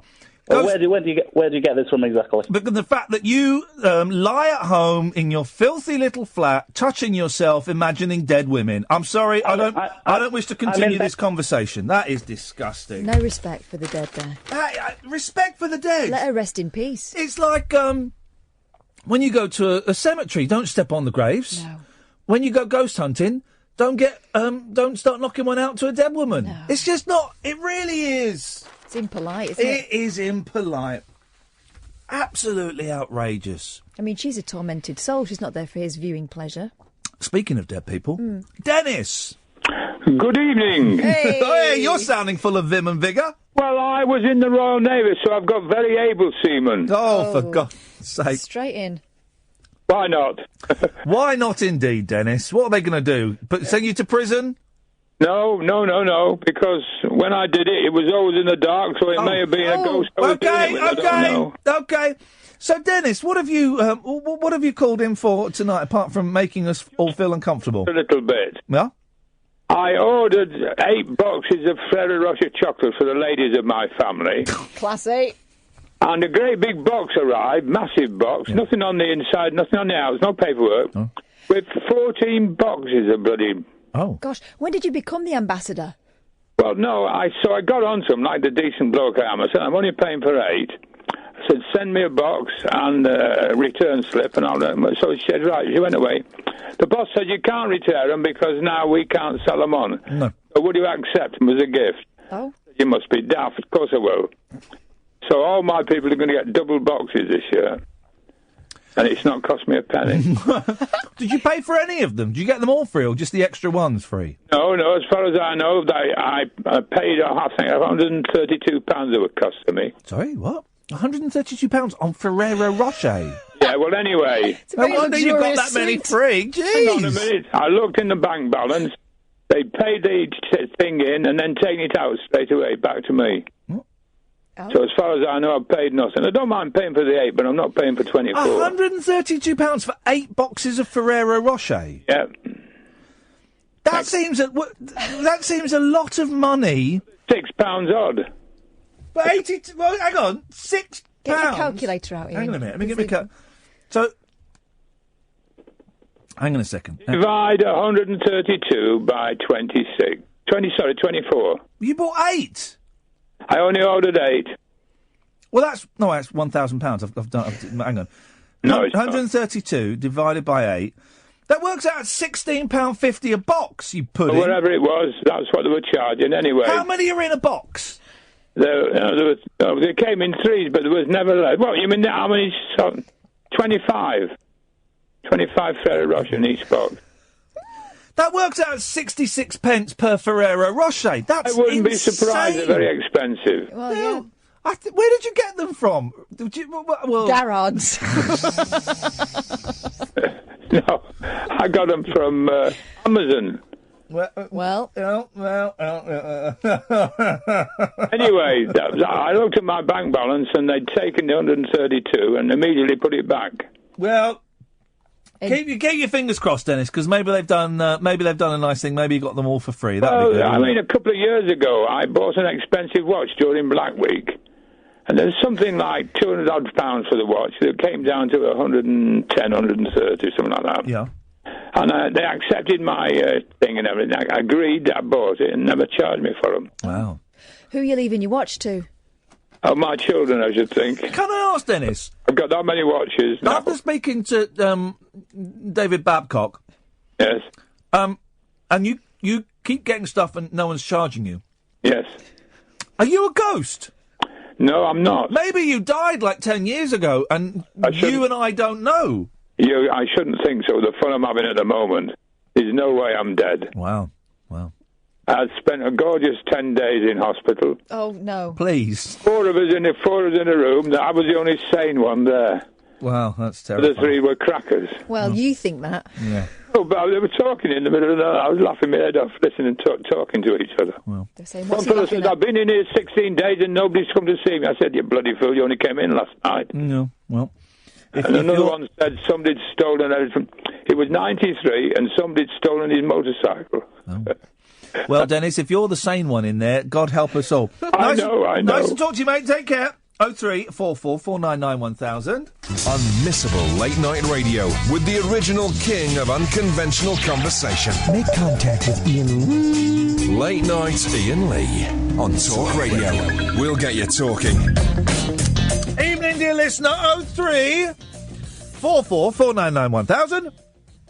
A late night phone-in show where you can call in about absolutely anything you want, apart from Trump and Brexit.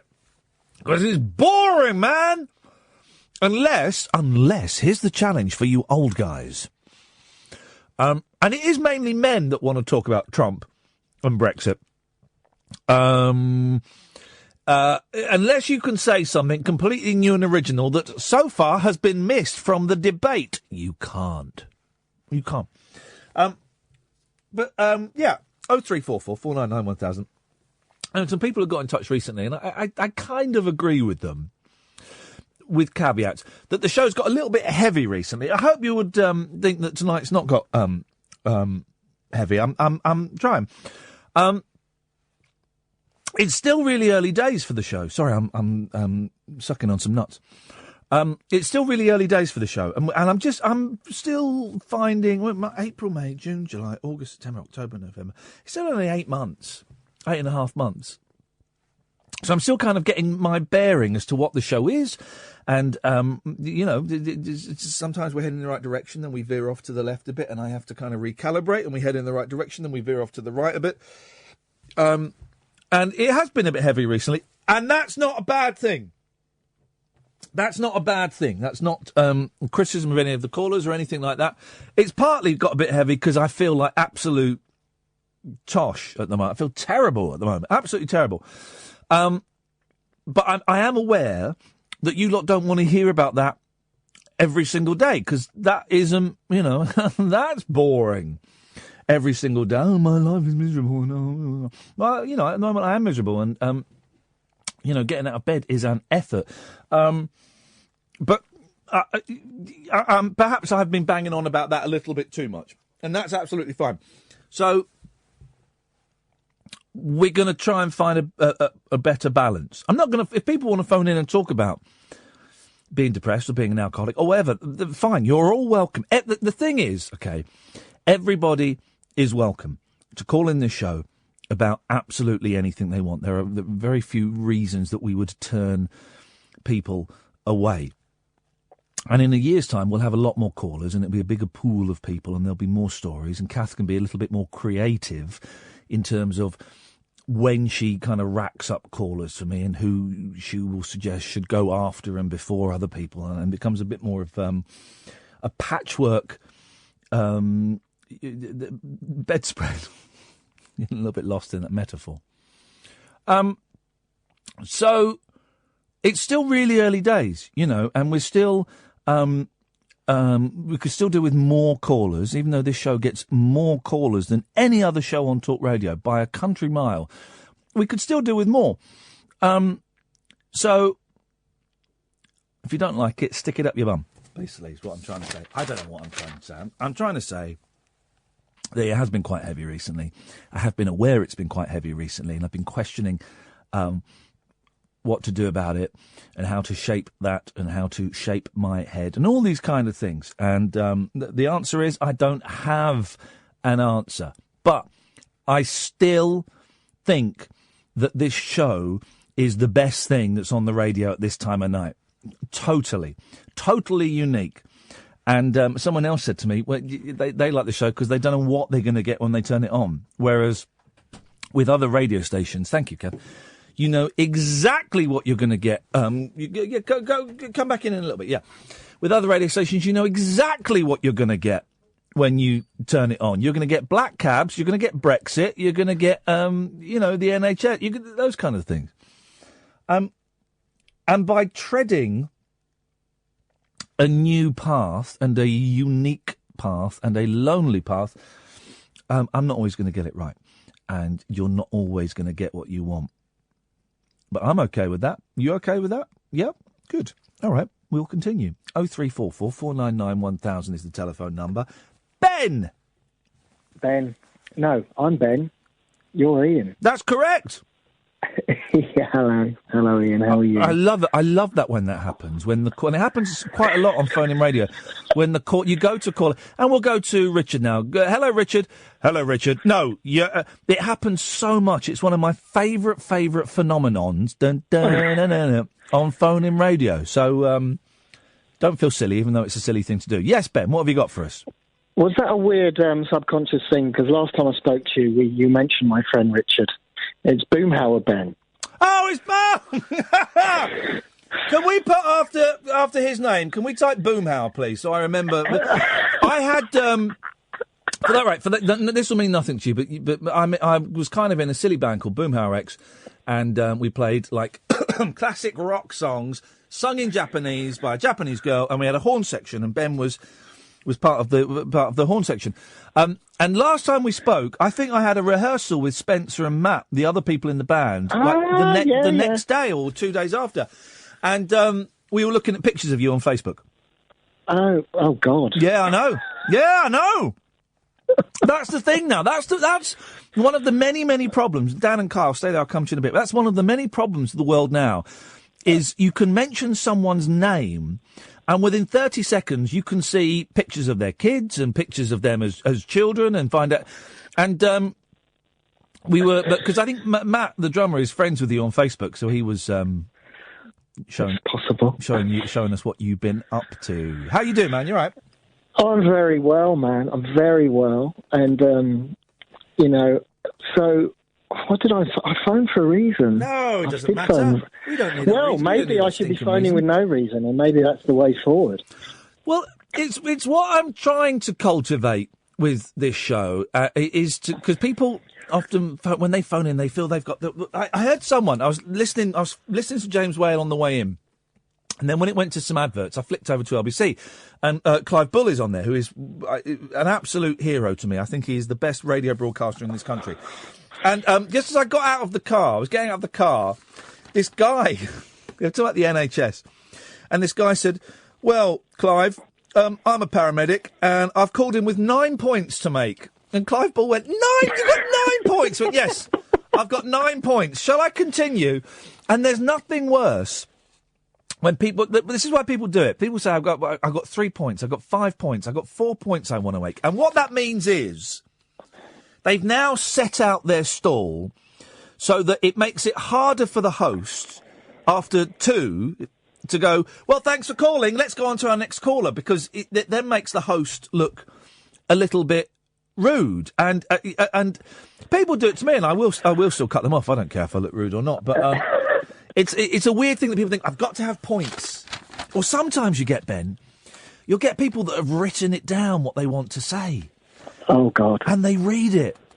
And it sounds like, you can always tell when someone's reading something, because we're talking and there's inflection in our voice and it's going up and down, and I'm genuinely excited because we haven't seen each other for years and all of this stuff. But if I were reading it, it would be, oh, look, Ben has called him. Ben, I haven't spoken to you for years. What does it say there? For years. It's not, and people do this. So I like the idea, and it freaks people out, but I like the idea that they can phone in with nothing if they want, and they'll still get a bit of airtime. Well, I was not fishing for airtime, and there was no reason to phone other than say hello. And to let you know, I have been listening and enjoying the show immensely. Oh. I think, I've been catching up with you on Twitter, and people have been saying it's been a misery fest, blah, blah, blah, blah, blah. Yeah. And I say, keep doing what you're doing, man. Plough your furrow. Do what you're doing. I just caught the Cub Club thing with the Keith guy, and it was, it's your story, but it was real and it was gripping, and I was completely absorbed and I was in it and I was following you, man, and just do your thing and forget the naysayers, man. Just do your thing, bro. Thank you, Ben. That's what I wanted to say. The other thing I did, and although, like I said, I didn't really say phone was a thing, but obviously I phoned you a few weeks ago. Yeah. I'd gone to see a gig, and it was awesome. Who was it? My friend's band called Flying Machines. They're this great jazz band. Yeah. And what was awesome is there's this venue called the Vortex. Now, that rings a bell. Where is that? I know that. Yeah, it's, Deptford. Okay. Deptford way. Yeah, yeah. And what was awesome is it's a late night gig, and they were like, you can bring a kid. Because I think when I knew you, I don't think I had a kid. No, you didn't have kids then. Yeah, no, I've seen pictures of them. I was looking at pictures of them last week. I've got 2 little boys. Yeah, yeah. This is so weird, my son. Well, you've seen my son. Yeah. Anyway, so they were like, bring a kid, and I took my kid to see this gig, and it was great. Anyway, the point was, at the time, and why I phoned you, and I never got to say it, was, I'm a musician part-time in the, on the side. Yeah. I've kind of a bit lapsed at the moment. Haven't really been playing for a few months. And I was wondering about you, because obviously you were playing the bass and you're a good bass player. Well, I can't do that thing with Spencer and Matt. When we have rehearsals, Spencer is a brilliant guitarist and Matt is an amazing drummer. And they'll start jamming and I can't do that. And I'm looking at Spencer's hands going, what chords, Spence, what are the chords? And I had a few little tricks up my sleeve, but I was not, I'm quite robotic. We once did a gig, right? With the drummer, you've got rid of my out time. With the drummer from Cooler Shaker, because he's a mate of a mate, really nice guy, and a bloke called Paul Winterhart. He's such a nice bloke and such a good drummer. And he said to me, "You play the bass like a TV presenter," and it made sense. It made sense to me, you know. But listen, Ben, I have to go because I'm going to think. Have you got my? You haven't got my phone number, have you? Have you got pen and paper? I'm not going to give you my phone number on the air. That would be stupid. But let me give you my email. Send me an email and we'll swap numbers. Yeah, what is it? I'm going to guess that it's Iain... at iainlee.com. There we go. Send me an email. Sorry, I just realised I'm rabbiting on and people don't know what the hell we're talking about. Oh, no, forget it. This is what it's about, man. This is what I want it to be, a kind of a drop-in centre. So send me an email and we'll swap numbers and we'll meet up. Of course, and just to finish off, before you go, I know you've got to go, but that was the two things I wanted to say to you. Music and walking, good. There we go. And if all other callers can just sum up their calls in 4 words, that'll be awesome. Ben, I hate to cut you off, but I've got to hit the news, otherwise I'll be in trouble. Thank you so much. Send me an email, man. And we'll meet up. That's nice, isn't it? That's nice. You guys don't mind that, do you? Of course you don't. Dan, Kyle, stay there. Come to you after this. Across the UK, online and on DAB. The wild man of late night radio is back. Differently interesting nocturnal emissions from a legend of late night radio. Iain Lee on air and off the leash. On Talk Radio.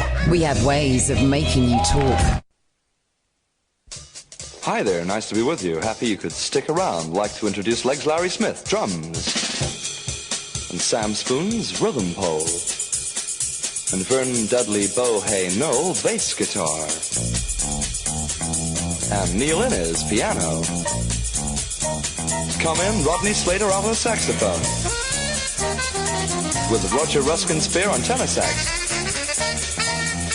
Hi, Vivian Stanchel, trumpet. Big hello to Big John Wayne, xylophone. And Robert Morley, guitar. Billy Butlin, spoons. And looking very relaxed, Adolf Hitler on vibes. Nice. Princess Anne on sousaphone.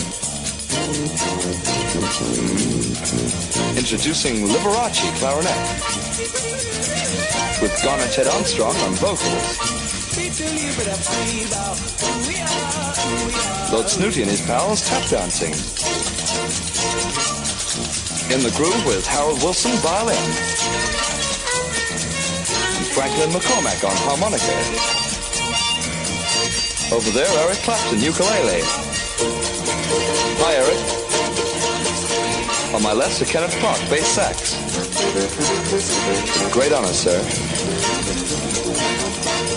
And specially flown in for us, a Sessions gorilla on Vox Humana.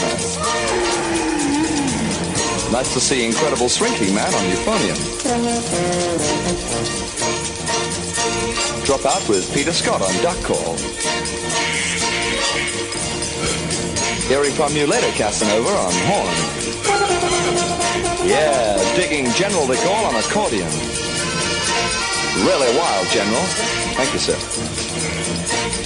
Roy Rogers on trigger. Julian Wildman of Borneo on bongos. Count Basie Orchestra on triangle. Thank you. Great to hear the Rawlinsons on trombone. Back from his recent operation, Dan Drupp, hot. And representing the Flower People, Quasimodo on bells. Wonderful to hear Brainiac on banjo. We welcome Baldunicum as himself. Very appealing Max Jaffa. That's nice, Max. What a team, Zebra Kid and Horace Bachelor on percussion. And a great favourite and a wonderful performer, all of us here, J. Arthur Rank on gong. I love that. I love that. 0344.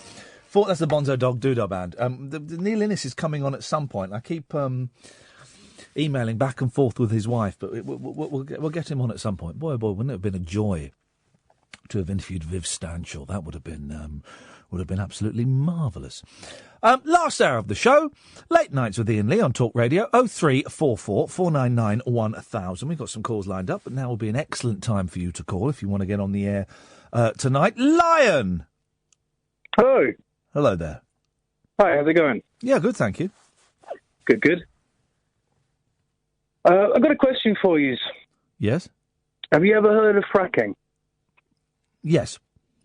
What are your thoughts on that? I don't have any thoughts on fracking, really. Really? Okay. Well, I'm what's currently known globally as one of the protectors.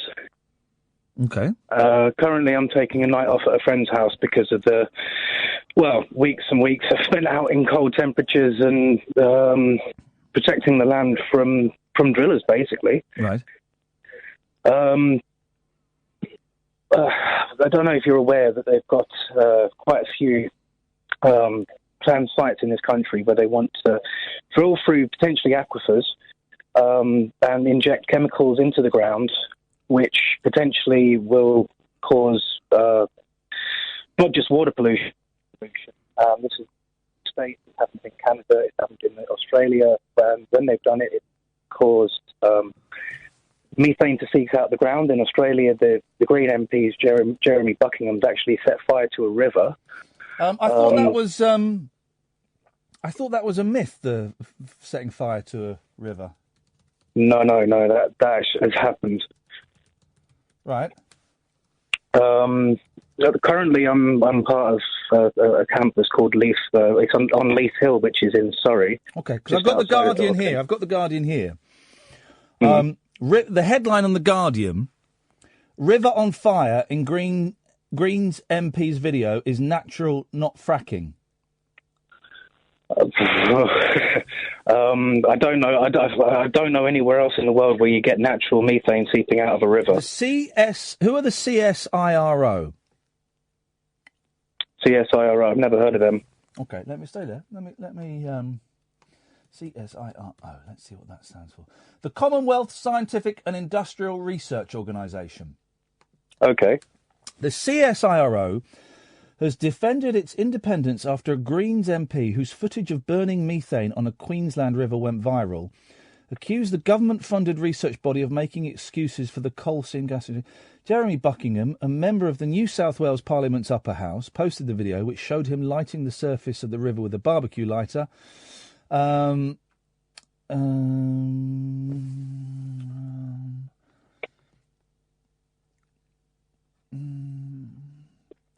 But Professor Damien Barrett, research director of the CSIRO's onshore gas programme, insisted it was unlikely that the gas seep was linked to fracking in the region. So, it's not definite that was fracking, is it? Well, I haven't read this article, so I'm going to have a look. Yeah, because it's not definite. Barrett said there was naturally occurring fissures in the rock in that part of the Darling Downs, where, owing to the coal beds being less than 100 metres from the surface, methane had been known to leak out. Okay, I'm going to look that up. The presence of the industry, this is a quote from him, there has not caused that crack to occur or that fault to occur. It's been there for aeons. The gas has probably been coming to the surface there for as long as people have been there. So it's not it's not definite that that's what caused it. Okay, well let me give you an eyewitness account of something that happened earlier this year. Okay.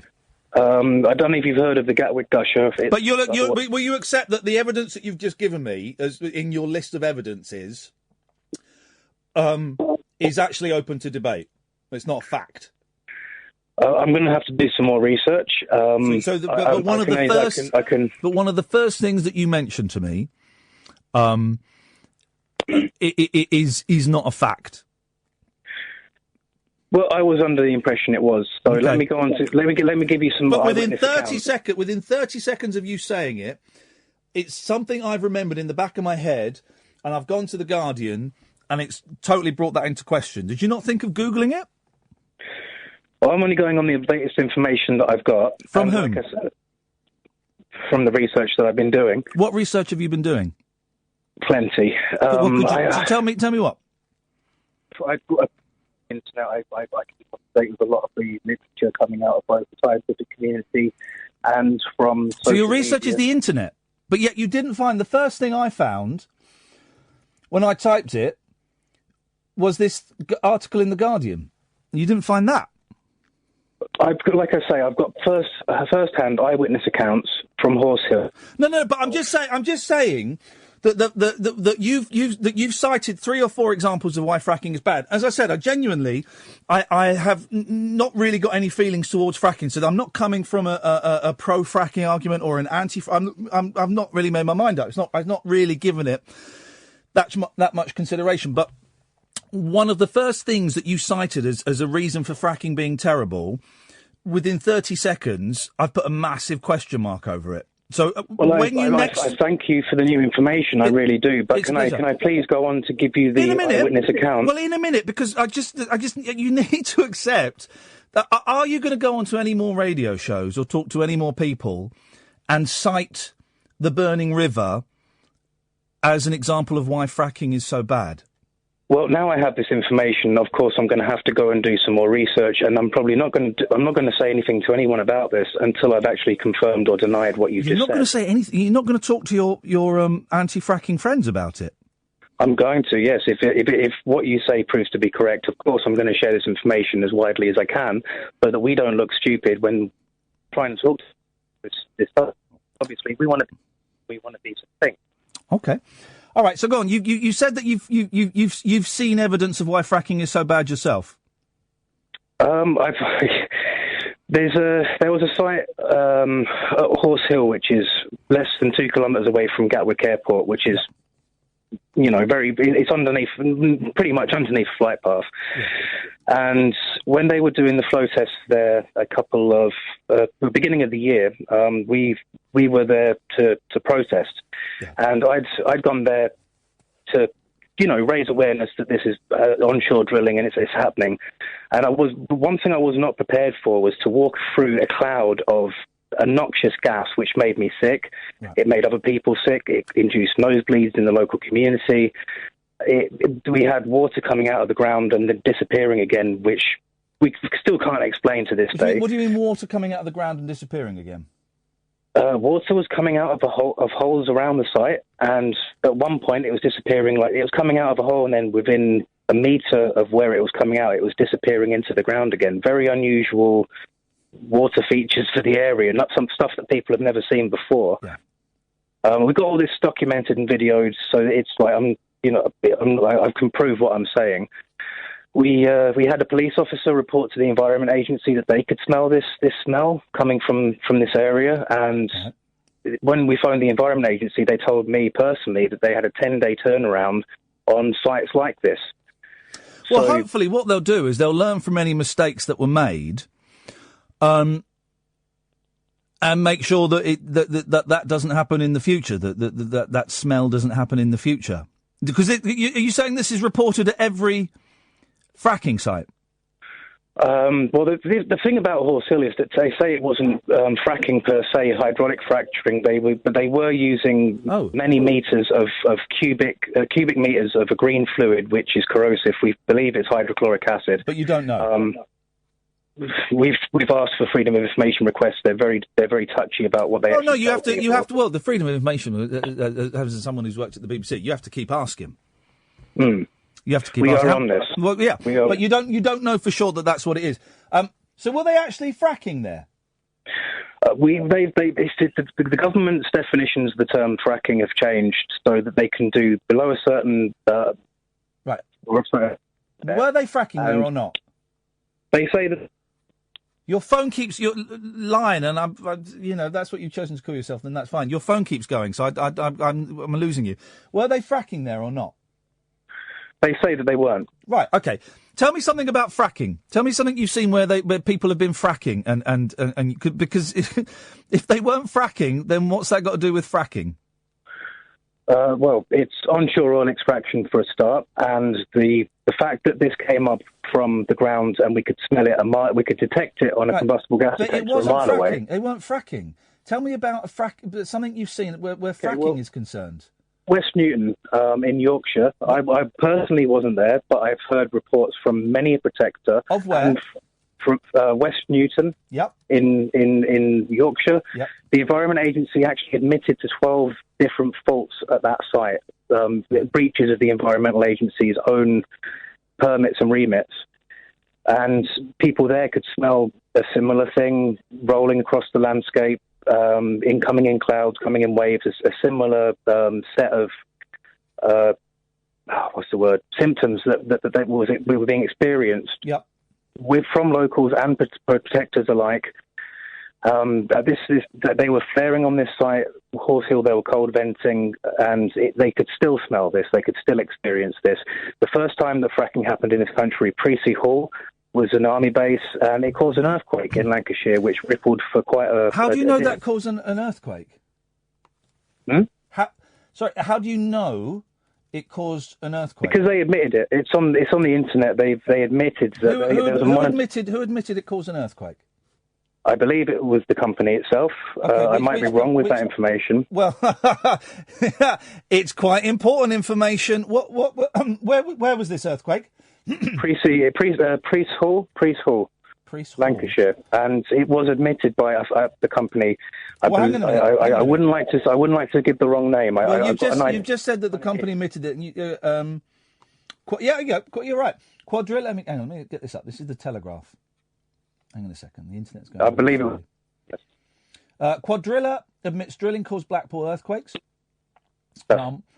In April, a tremor measuring 2.3 on the Richter scale was felt in the Lancashire seaside resort, followed by an event in May that measured 1.5. It's highly probable that the hydraulic fracturing of Quadrilla's Priest Hall 1 well did trigger, they should give them sexier names, did trigger a number of minor seismic events. That's terrible if that happened. Yeah, that's awful. Well, they're actually the Leaf Hill camp, which is where I've been frequenting lately. Dude, you've got to sort your phone out, man, because it keeps cutting out and we keep losing you. And I want to hear what you're saying because you're making some interesting points. Can you hear me now? I can hear you now. Okay, the Leaf Hill is a site that I've been protecting for the last 3 weeks with other people. They've been there a month. It's an area of natural beauty. It's a site of special scientific interests. Yeah. Lots of walkers, lots of cyclists. There's a number of known faults underneath the land there. We're going for a walk. There's going to be hundreds of people marching up the hill to Leaf Hill Tower on Saturday. To say that we don't want it. We don't want it there. I mean, realistically, have you heard of the report called "The Sky's the Limit"? No. It's by the IOC, which I believe, might be wrong, is the International Oil Committee or change. Yep. But if you look it up, IOC, the sky's the limit.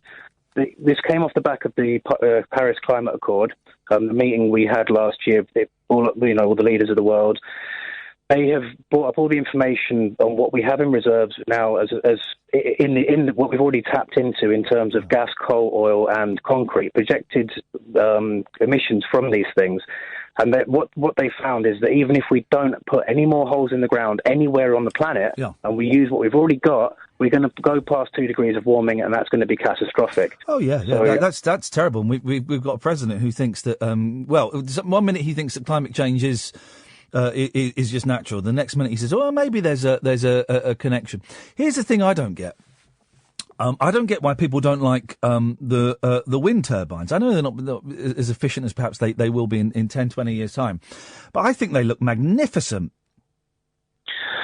There's one from what the arguments I've heard of wind turbines, and I think renewable energy is the way forward. It has to be because we can't keep going down this road. But the concrete used in the base is bad in and of itself. Oh. If you put them in a migrating bird path, you're going to kill migrating birds. Do you know what? Here's the thing, right? Screw the birds. And I know that sounds cold, right? But if we don't want to go fracking, and if we don't want to do any more, oil and oil is finite, and gas and coal are finite, then we need to do something. Now, if a load of birds die, that would be terrible, but it wouldn't be as bad as sucking all the juice out of the ground. Agreed. But can I just point out that we've very quickly, because I'm really late for a break.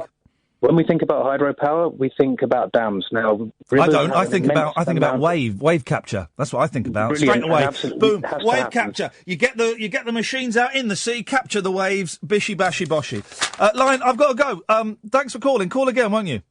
Cheers, no worries. And listen, the only reason I'm giving you a tough time is because genuinely I've not made my mind up. I'm not one of those, I'm not Katie Hopkins or something. Oh, it's all balls. I don't know. But if you ever do go on a proper radio show, they'll go in a lot harder than I did. I hear you. Take care, man. Thank you. 034. It was nice, wasn't it? I enjoyed that. That was a little bit of sport for both of us. We both scored points. 0344 499 1000. Kyle, Dan, Rob, can you call back? Because we can't get through to you. This is Talk Radio. Late night conversation worth losing sleep over. Iain Lee. On air and off the leash. On Talk Radio. We have ways of making you talk. Dan! Hello. I'm reminded, Ed started talking to me about a proposal in my ear, and I'm going, what? The proposal? I'm going, what are you talking about, you nutter? I forgot to play the proposal clip. The proposal clip? Have a listen to this. So this is a radio. I've not heard this for a year or two. Is it bleeped out? Yeah, okay. Have a listen to this. Hang on. To Mark in Dewsbury. The woman from Del Monte, she says yes. So a big chunk of wedding cake on the way to me, please. And also about half an hour ago, we had a call from Nick, who wanted to propose to Susie. So This is great. Down the line to Sheffield we go. Hello, Susie. Are you there? Hi. Yeah, I'm here. You sound a little bit upset. Are you all right? No, I'm fine. I'm just so surprised because he knows I listen to this show. So. And you enjoy the show, do you? You're not crying because you don't like the music or anything? Not at all, no. I'm just so shocked that he did this. Well, we're all waiting across Yorkshire, Susie. We need to know, will you marry Nick?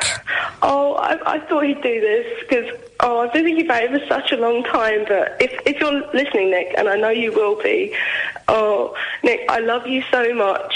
But my sister told me everything, and... Oh, I'm sorry. I'm quite tearful at the moment. But... Is it a yes? Well, quite frankly, Nick, my sister told me everything, and I'm afraid it's a no. Nick. Damn. Let me be your hero.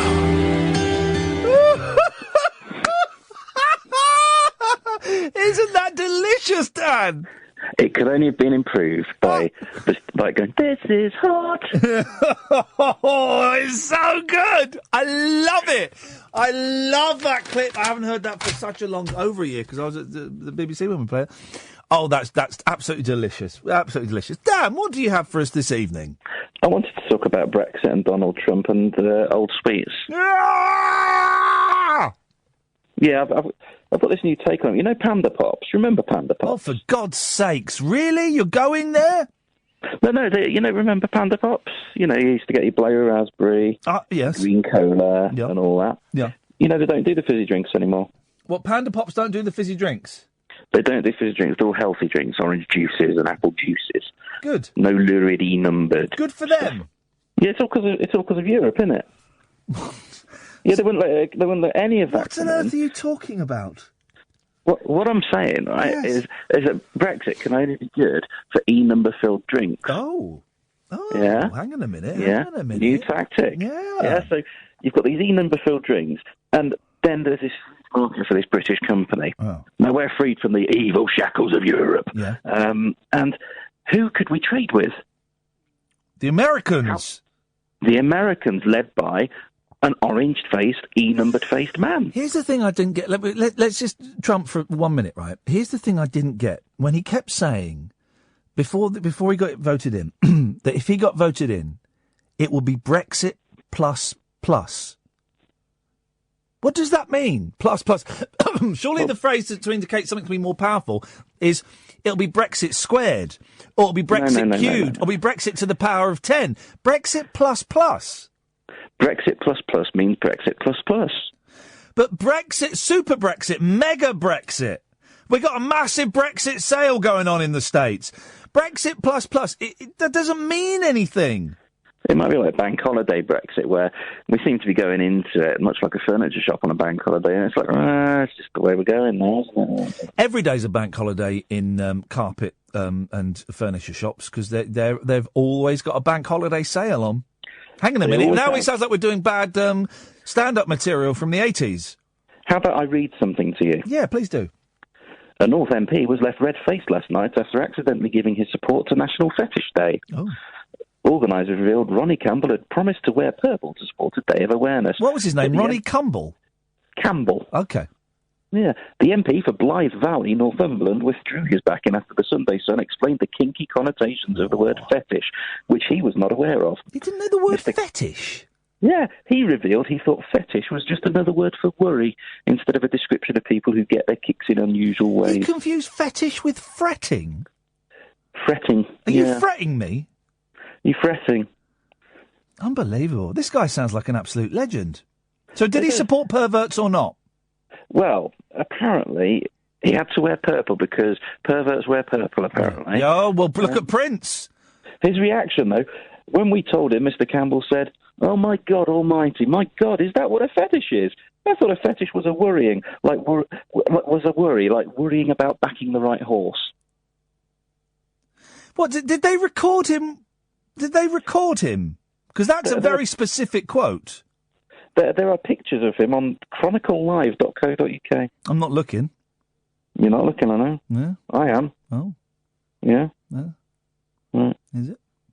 Yeah. Mm-hmm. Yeah. Oh. Using the tagline, perverts wear purple, those that support this day will be wearing about their person something that What day is this pervert's day, so I know where to hang out?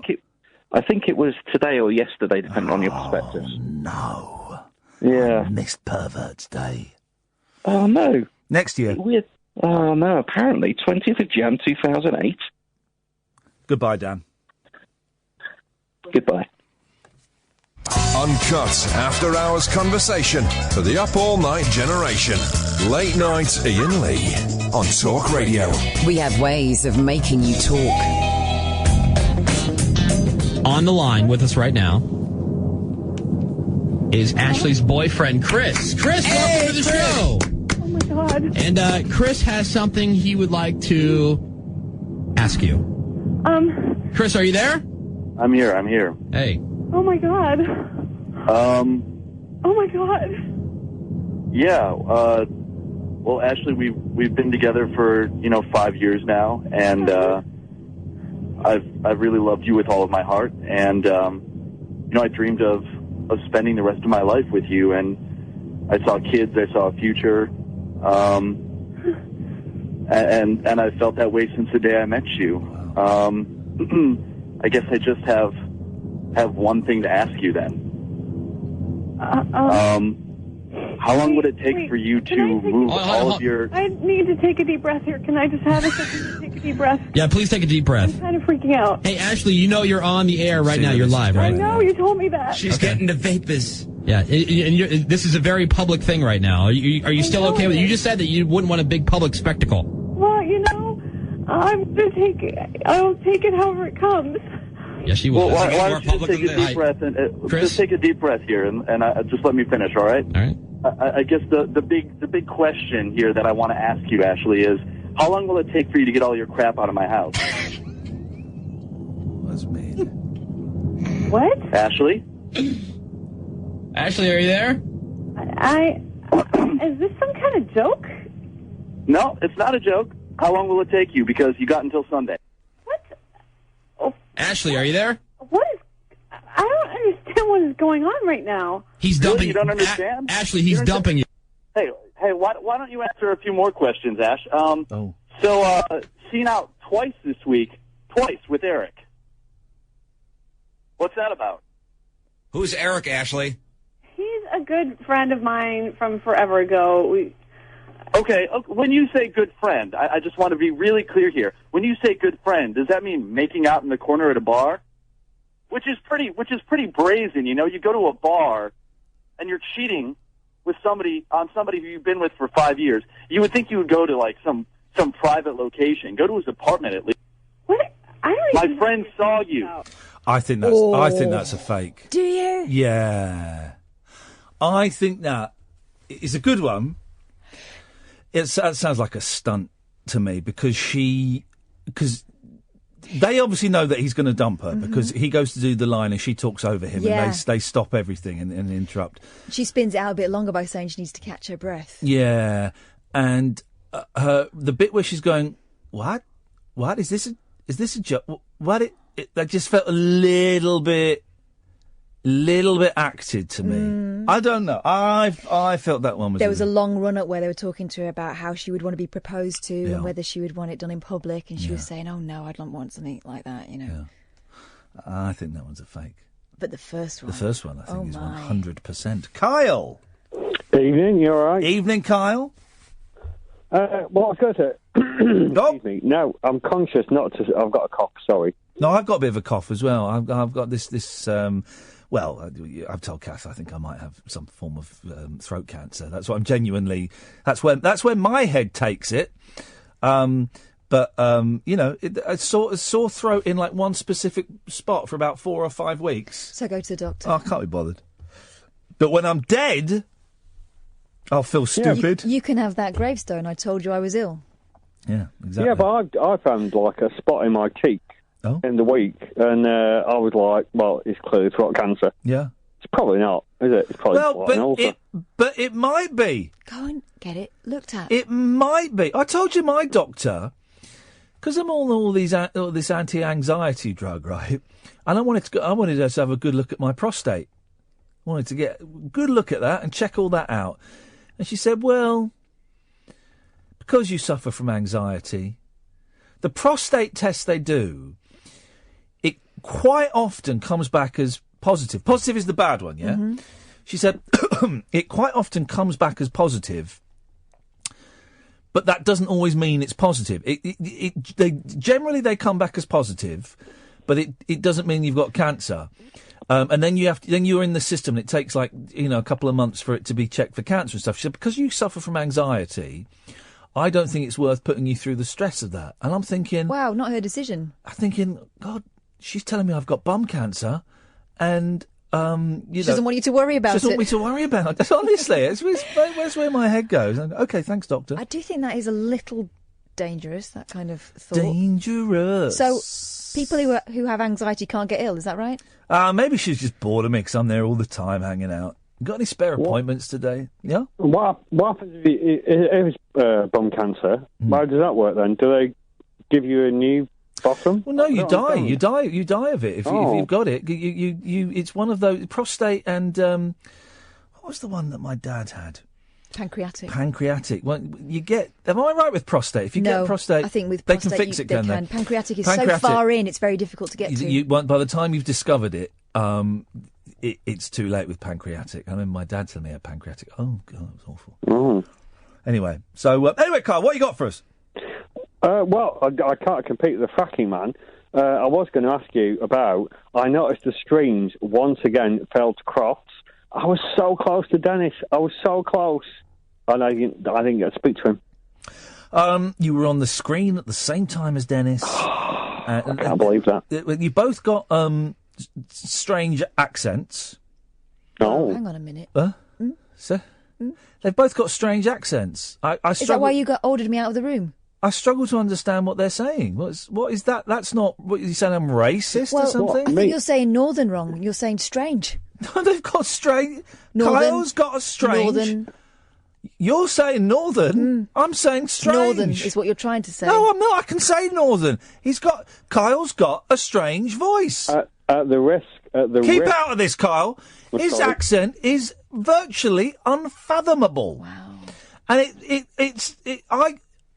I couldn't impersonate. You know how good I am at voices. Well, I'm Roger Moore. It's good, isn't it, Carl? That verges on the Wogan sometimes. Yeah, I'm Teddy Wogan. Oh, the floor dance. I'm Ken Bruce. Next on Wogan, it's my good friend, Roger Moore. I'm Roger Moore. Roger Moore's more like that. You got to lean forward for Roger. I'm Roger Moore. But I couldn't do Kyle's voice. Let me try and do Kyle's voice. Kyle, say, I'd like a pound of cola cubes, please. I'd like a pound of cola cubes, please. I'd like a pound of cola cubes, please. That's how I can't. Is that how we sound to you? Oh, you. I'm just wondering if... I'd like a pound of cola cubes, please, love. Say pound again. Pound. No. Kyle, you say pound. Pound. Pound, you say? Pound. I'd like a pound of cola cubes, please. Wow, where's he from now? I'd like a pound of cola... What was that? I'd like a pound of cola... Fillet of fish for my wife. I'd like fillet of fish. I'd like a pound of cola cube for my wife. I'd like a pound of cola cube. Kyle, feel free to stop him when it gets more offensive. I'd like a pound of cola cube for my wife. Okay, I'll stop you. Right, I was going to say, Kat. No, it's weird, because that thing with Bob Mills, I was so proud, because he actually said last week, it feels really weird talking about Bob Mills now, like an ex, but he said I didn't sound Rochdalian, because I'm familiar with the Rochdale accent, and I don't particularly sound like them because of all my time in London. Don't talk to me about Bob Mills, who's on Sunday evenings, by the way. Does an excellent show. Very good. Genuinely brilliant. Brilliant. Did you hear the interview with Jimmy Cricket? He did. No. Oh, it was great. It was absolutely... Did you hear it, Kyle, on Sunday? I didn't hear that. You know he lives near me. Oh, Jimmy Cricket or Bob Mills? Yeah, seriously. No, Jimmy Cricket. Well, you live in Ireland? No, no, he lives in Rochdale. No, he doesn't. He lives in Ireland. Okay, sorry, boss. Oh, he said in the interview he lives in Ireland. So who are you looking at that's wearing his wellies with right and left on? You just live near a tramp. Johnny Cricket. No, Jimmy, he said he lives in Ireland.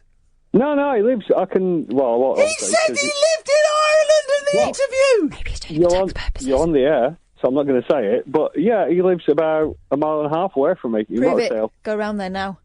Yeah, go and knock on his door. We'll wait. Lane Head. There you go. Big problem. Wow, you've just given away a celebrity's address, Kyle. I didn't give the number. Yeah, you. That is... Basically, you've just sent the death squads round to Jimmy Cricket. ISIS, he's like the top 5 in ISIS list. He's now moved up to the top 3. They've got his address. Didn't you hear the caller we had on before who told us he wanted to talk about dentistry and actually wanted to talk about dismembering people? No, I missed that. He won't have missed you. You ought to go round to Jimmy Cricket's door, Kyle. He lives in Ireland. And bang on the door, and when he opens the door in his dressing gown, push your way in, shut the door, bolt it, put the little safety latch on and say, Jimmy, we haven't got time to talk, I'll explain later. Gather all the weapons and bring them to the phone table. And he'll say, I'm not Jimmy, I'm Johnny. I'm not Jimmy, I'm Johnny. I'm Johnny Cricket, I'm Jimmy Cricket's twin brother. Come here. Come here. There's more. Come here. I want to tell you a story. No, you see, that was quite... Do you know, why can Cass do accents and you are pony at them? I've cut him off. He's talking... It's gone to Kyle's head. It's all gone to his head. I don't allow people to come on and abuse me like that. Go to the ads, please, Ed. Late night Iain Lee on Talk Radio. We have ways of making you talk.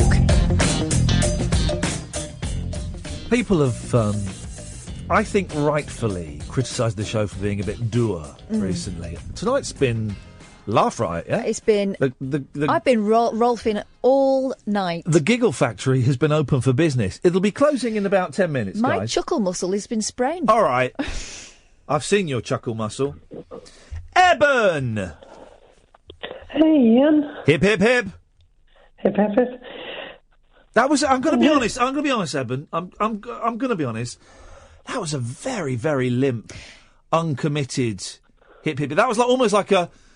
Oh, hip, hip, hip. Yeah. Anyway, this is what I've got. Unless you're phoning to tell me that your house is on fire and you're sat on the roof and you need us to get help, that would explain a tossed away hip, hip, hip. Or the fact that it's like 1:45. Yeah. Well, I've just had a very hard day. Oh. Well, okay, I'm softening a little bit, but still, Did it involve the house being on fire? If we drop the hips, right? Ed Pablo just dropped off. Can you get back? If we drop the hips, right? Then that we drop the hips and that's fine. Okay. Well, then we stop. Then we stop being polite to our mums. Oh. Then we stop wiping our bottoms after we've been to the toilet. And then we stop not killing people. Do you see? It's a natural progression, Eben. Thin end of the wedge. It is hell in a handcart. So let's try again, shall we? Okay. Hip, hip, hip. Hip, hip, hip. Hey! Oh, there. That's it! And now we're set for a lovely conversation. He put his back into that one, didn't he? We're going to have a little bit of a Chattanooga choo-choo. Eben, it's always a pleasure. What have you called in for? I'm phoning in to see, are there any tickets left for a performance ring, please? Hang on a minute. I'm laughing because... No, there's not. Why? Hang on a minute. What, for the one on December the 11th? Yeah, because I've realised I'm going to be up in London then. What are you doing in London? Just some Christmas shopping. Murder. Everyone's got murder on their mind. On Sunday, December the 11th? Yeah. There aren't any. Okay. But... Yeah. We owe you an appearance at Performance Room because last one you were a performer, but you didn't come and claim your free evening of entertainment as you were on Skype. So Eben, is it just you? Or have you got someone else you want to bring? It would just be me. You sure? Yeah, positive. Okay, then Eben, your name will be on the door. Of course you can come. Thank you very much. It'd be nice to meet you properly. Thanks. Okay. But if you could be enthusiastic with your greeting. Yeah, when we hip, Eben, I don't want any of this hip, hip, hip. Yeah. I want that second one. Can you can do that, yeah? Yeah, okay, I'll do that then. Nice one, man. I look forward to shaking your hand, Eben. I'll see you in a week or so. See you in a week or so. Bye. Bye-bye. Nobody else. Don't want anyone else phoning up. No hard luck stories. No, I don't want any of that nonsense. People phone up. Eben is a special case because he performed at the last performance ring, but he didn't actually appear there. No. He appeared there, but he wasn't physically there. But I don't want people phoning up and saying,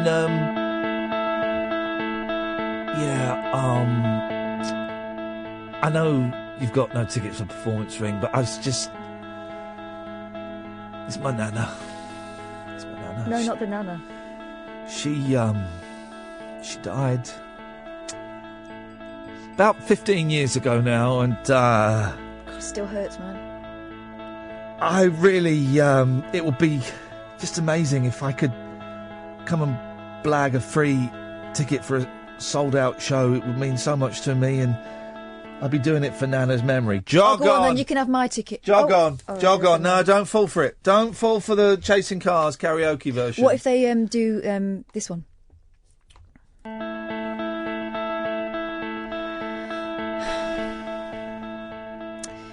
There's something I've always done, kind of growing up.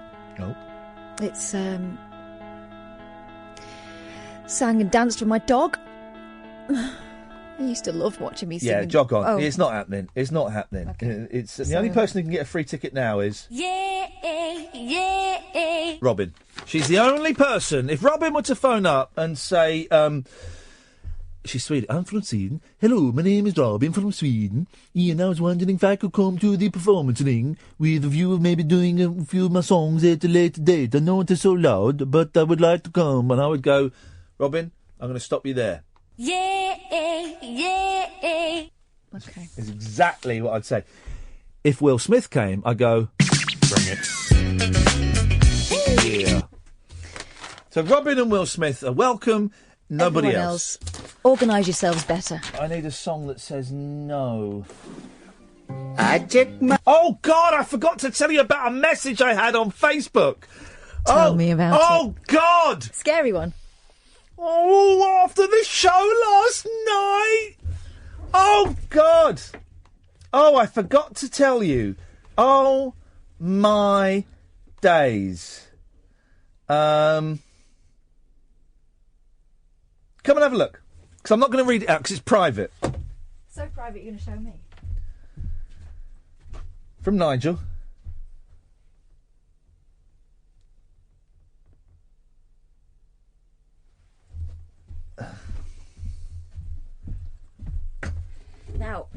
Now, how... There's a collection of words I never want to see again. How am I supposed to respond? Can I answer? Go and see your doctor. Yeah, go and see your... I don't even want to reply to that, though. Because, let me just send it to Scott. I don't even want to reply to that because, that is, That's personal. That is It's very... I'd file that under inappropriate. I would file that under, inappropriate and dry. That's what I file it under. I'd file it under... Never show me that message again. Oh, there's just so much. Can we put it in some sort of time capsule and bury it? I'd forgotten about that. Isn't that How funny? can you forget about that? Just as I got home last night and I was sat in the car because it was too cold to get out of the car and walk to the front door. So I sat in the car for a good 10 minutes and I just checked Facebook and I was like, oh, there we go. That's something. That's something you don't see very often. Well, that might be the problem. Thing is, we can joke about it because he never listens to the show. Rashid. Hip, hip, hip, hooray, Iain Lee's here to stay, the ragamuffin DJ, hey, hey. That's it, now that is... Have you finished? Well, you interrupted me. Oh, Start again. Hang on a minute. And so that was a weird message from Nigel. Gosh. Rashid, hip, hip, hip. Hip, hip, hip, hooray, Iain Lee's here to stay, ragamuffin DJ, hey, hey. Hip, hip, hip, hooray, Iain Lee's here to stay, ragamuffin DJ, hey, hey. And that's all it goes. Okay, Keeps going on and on like that. I like that. Why did you stop? Why did you stop then? If it goes on and on like that, why did you stop? Ran out of lyrics. You know what you should throw in there? With a bum flex. Oh, with a bum flex. No, that was Tipper Irie, Tipper Irie. It was also Alicia Dixon. When she was in, yeah. What was that band she was in? Mystique. With a bum flex. With a bum flex. What else is on? Miss Dynamite. Oh, I used to like her. Miss Dynamite. Me and Miss Dynamite didn't get on. I worked with Miss Dynamite. We didn't get on. It's because you're not street enough. We didn't get on, and then she crashed the sports car and had to go to hospital. Oh. I liked her, but she didn't like me. These things happen. These things. I was going to talk about. A pop star that had kind of faded from our consciousness, and I've forgotten who it was. So Iain, you were talking about that earlier. You know, Wilmot. What's his name again? Gary Wilmot. Yeah. Yeah, and I reckon the reason why he popped into your mind because one of the adverts. I know you're not supposed to talk about the adverts.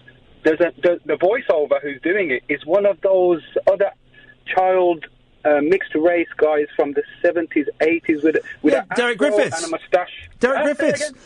He's a good interview. Derek Griffiths on the other place years and years ago. I got Derek Griffiths in, right? Derek Griffiths for an hour. What a fascinating man! An absolutely fascinating man. He was charming. He's written all these different kinds of songs, all this stuff. He's a brilliant musician.